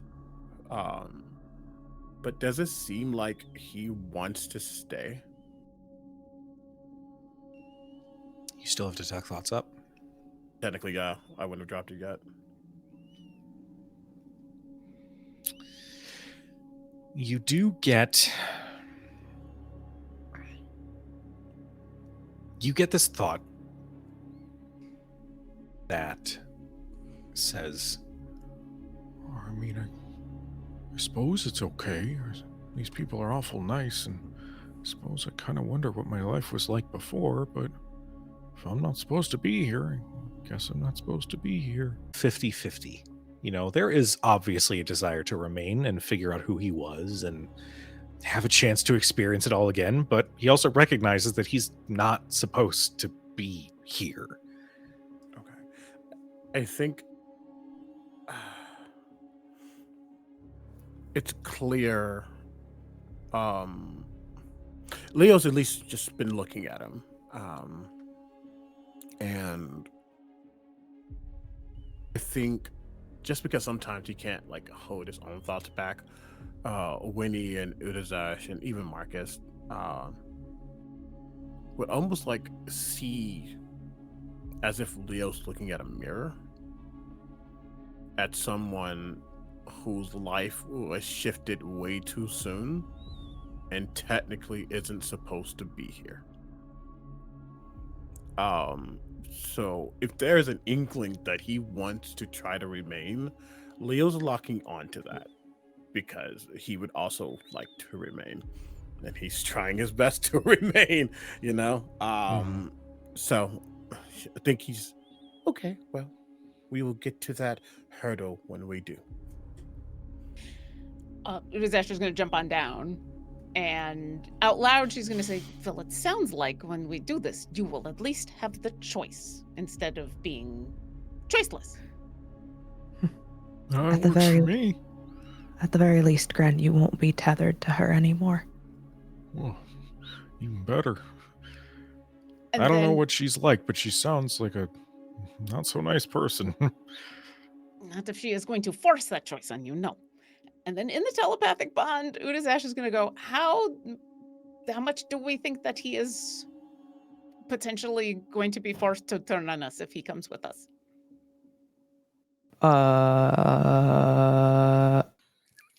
DM, can I insight that? Make me an insight check. Udazash is asking the hard questions because That was the note that you get when a phone line goes dead. Oh shit. God, this is the most ridiculous. That's a 25. Damn. Walking lie detector, baby. Thank you. Something that's important to note. Earlier, when all of those motes had echoed her words, the one person nearby who didn't was Gren. And thinking about how he's really sort of independent right now, sure, there's some sort of enchantment or spell that is trapping him in this skeleton.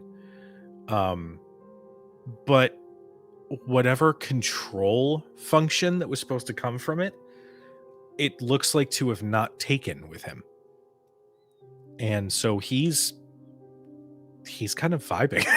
He's just here to help. And I think that's what Winnie will respond with to the rest of the party. There's enough magic to keep him animated, but not enough to keep him fully tethered. Okay, good. That's a little bit of a relief. And then out loud, Udazash will say, if you would like to, specifically to Gren and Richard the Rat, if you would like to come with us, you can. If not, you're welcome to stay here in our camp, and I can leave behind some cheese. It is up to you. Oh, what do you think? You just hear Rat speak. I mean, I still probably have. I mean, speak with animals, I think, was yeah. like 10 minutes. So, yeah. Okay, yeah. Richard says, As long as I can keep eating, then I'll go wherever. I don't think he wants to go. Until you then deliver the message. Oh, that's what that means. I'm still learning how that all works. But okay, buddy. And he like reaches in between his ribs to scritch him on his ear. Well, I guess we're gonna go be heroes.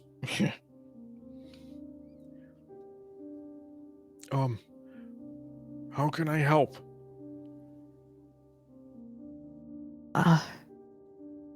Well, Gren, I know you said you didn't have a whole lot of memories about who or what you were before all of this, but can you hold a sword? Oh, yeah. Yeah, I think I can. Do you have one on you? I'm gonna reach into my bag. I'm gonna pull out my short sword, which I've had a short sword that has only been used once so far in this entire campaign, to be stuck through the face of a specific cultist and then stuck back in my bag because, I don't usually use these, but I thought it was necessary at the time. And so I'll pull it out. It's probably still got some blood on it from the specific cultist of a while ago before I kicked them off of a roof. Sorry, I just don't usually use this, and so I didn't clean it off very well. And I will hold it out hilt to Gren and say, it is yours for as long as you want it. Okay. He takes the sword, kind of weighs it. Huh. He kind of keeps weighing it.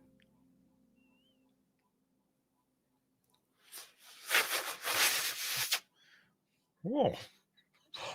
All right. I think I was good with these. Well, let's I think I've got another option for you as well. And I'll dig into the bag of holding. And O'Neill also hand him a light crossbow. 'Cause Oh, she just has that. Option. She doesn't super use it because, well, she's not a melee. Oh, okay. He takes it.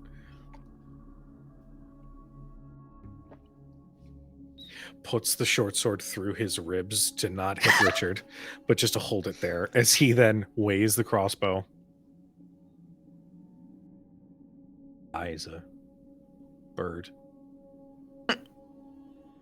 can I have a bolt? Oh, of course. Hand him the little like roll of crossbow bolts. Oh, thank you. Oh,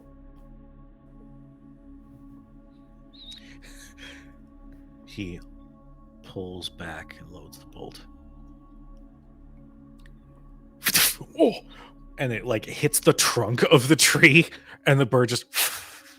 I- I don't think I'm good with these, but I'll make use of it though. I figure it's better to have a couple of options. Yeah. Well, she already knows we're here, and she's already quite annoyed with us, and I don't think, as you said, she's going to let us rest, so we might as well, go for it. I'll follow Winifred, your lead. Does your new spirit friend know how far away we have to go? He'll lead us. Okay. I'll Okay. spend a second and make sure the horses are all secured for the evening. With my last few moments of Speak with Animals, I will tell Benjamin and Clarence, all right, stay here. Don't go wandering off. It's dangerous, but here it should be fine. I'll bring you apples when I get back, and then we'll go. Cool. Okay. And I'm going to use my 2 sorcery points to get one of my spell slots back. Yay! We love Yay. that. All right. Whew. Now, I realize it is a little bit late, so why don't we go ahead and take our 10-minute break here? We'll do a quick little denouement to lead into the next session. But for those watching and for those who have followed and supported, thank you so much. You are loved, you're appreciated. Give us about 5 to 10 minutes, just kind of get up, stretch our legs, do the thing. Get a snack, have some water, do some stretches, take your medicine if you haven't, and we will see you in about 5 to 10 minutes. Be right back, everybody.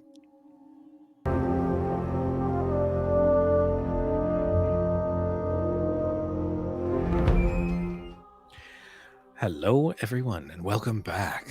So, you all make your preparations to venture out into the field of the dead.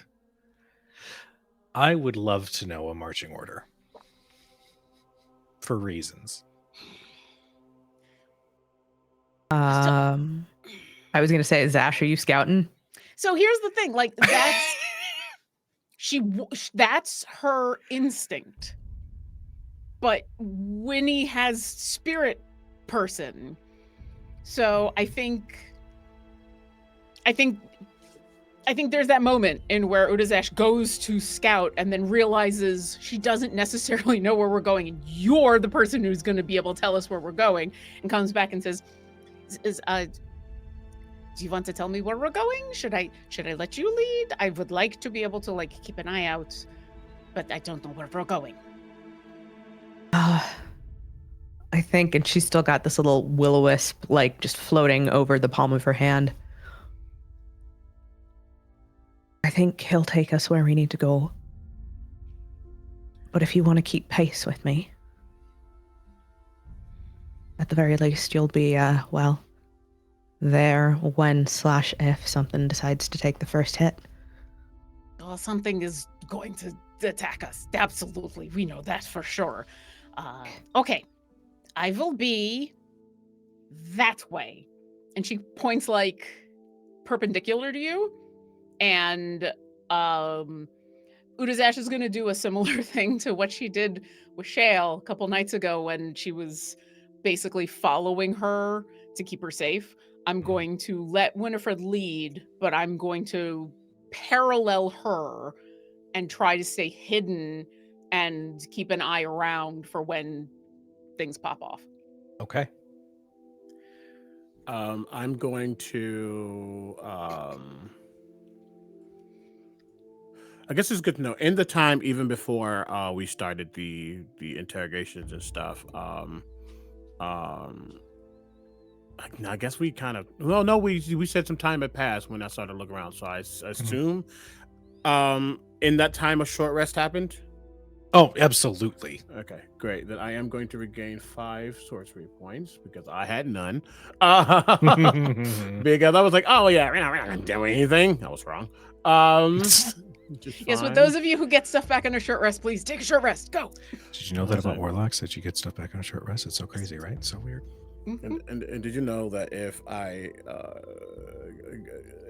got hit at all during that time, or if anybody could bloom and wither, I could give more sorcery points back.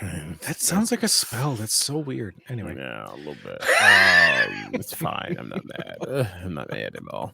But no, I'll at least get the 5 sorcery points just to make sure. Okay.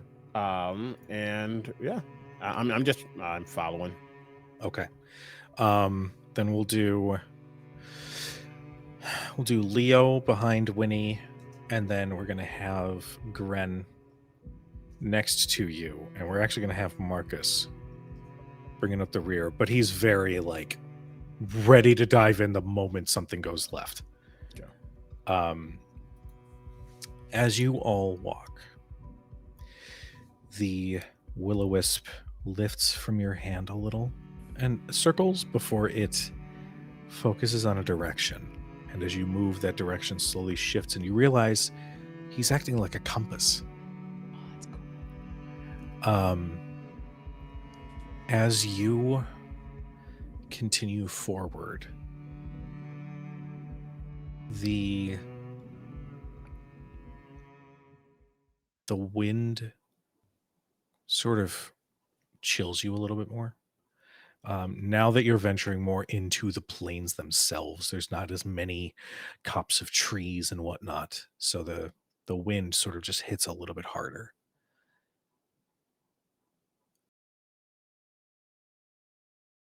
And what is everybody's passive perception? 20. 17. 15.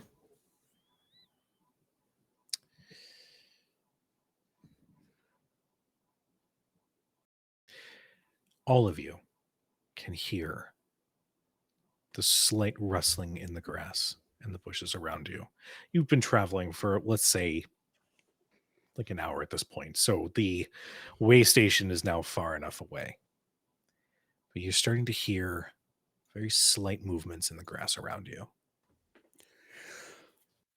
And you glance and you see some of those bones rolling.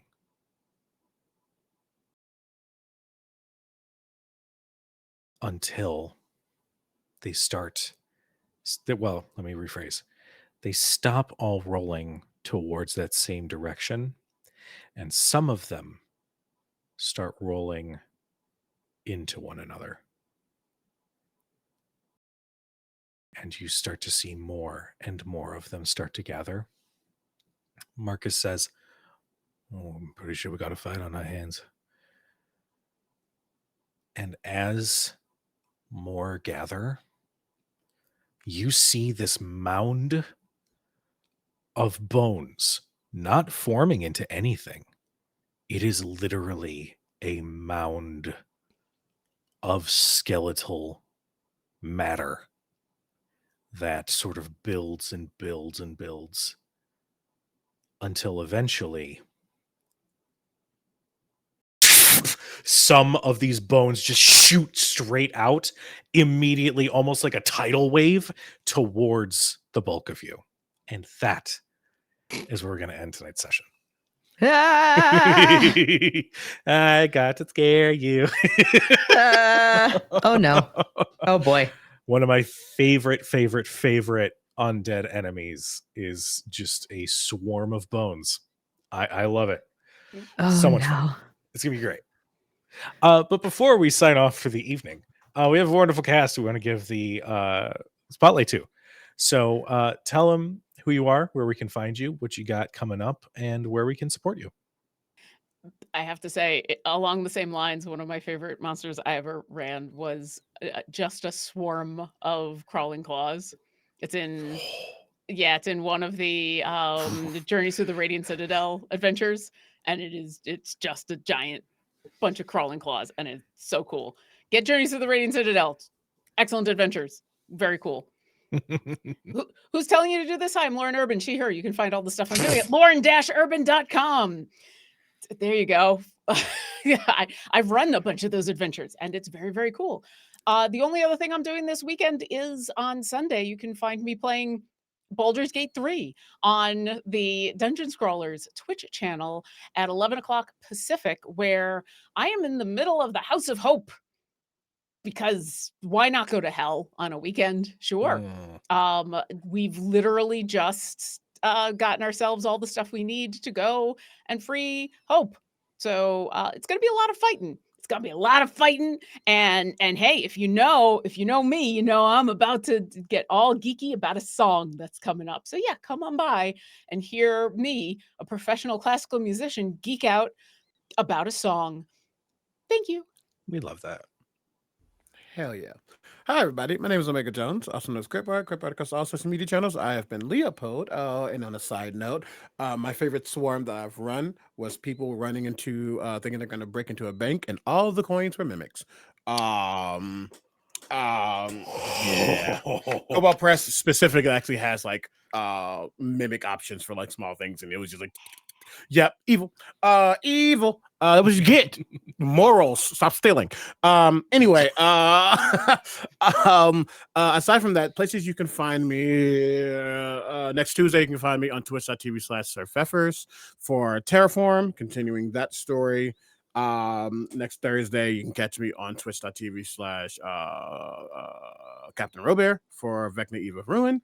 And then I think we have decided the next Friday, I'll be running because we will be off here. Sorry, y'all, we don't get to fight Bones next week, but Yeah. there will be goblins. I'll be running an Oops All Goblins one shot. And we'll figure out more information about that. I don't have it just yet. But yeah, it's gonna be fun. And yeah, that's also, if you're going to any of the Magic Cons, be it Las Vegas or Atlanta, I just announced yesterday that I'm a creator for Atlanta now, so I will be at both of those for Magic Con. So if you love Magic the Gathering as much as I do, come do a pod with me, maybe. And then also Gen Con. That's me. Oh, hi, hello, good evening, folks. You can call me Laura or Tutu or Laura Tutu. My pronouns are she, they. And you can find most of the things that I do at lauratutu.com on my website. More immediately, I will be in Los Angeles next week for Darkness Emerging Los Angeles with By Night Studios. I get to be bitchy and hot and be a little Tremere ward peddler. I mean, you're always hot. You just get to be bitchy. So I just get to be like outright bitchy. But when I'm not pretending to be a vampire in Los Angeles, you can find me here, obviously, every Friday for Shadows Over Baldur's Gate. And on Wednesdays, you can find me over with Rebels Without a Castle for our homebrew D&D 5e show, The Stone Lord's Folly. Other than that, I've got some cool shit coming up. We've got an announcement coming for Queen's Court Games soon, TM.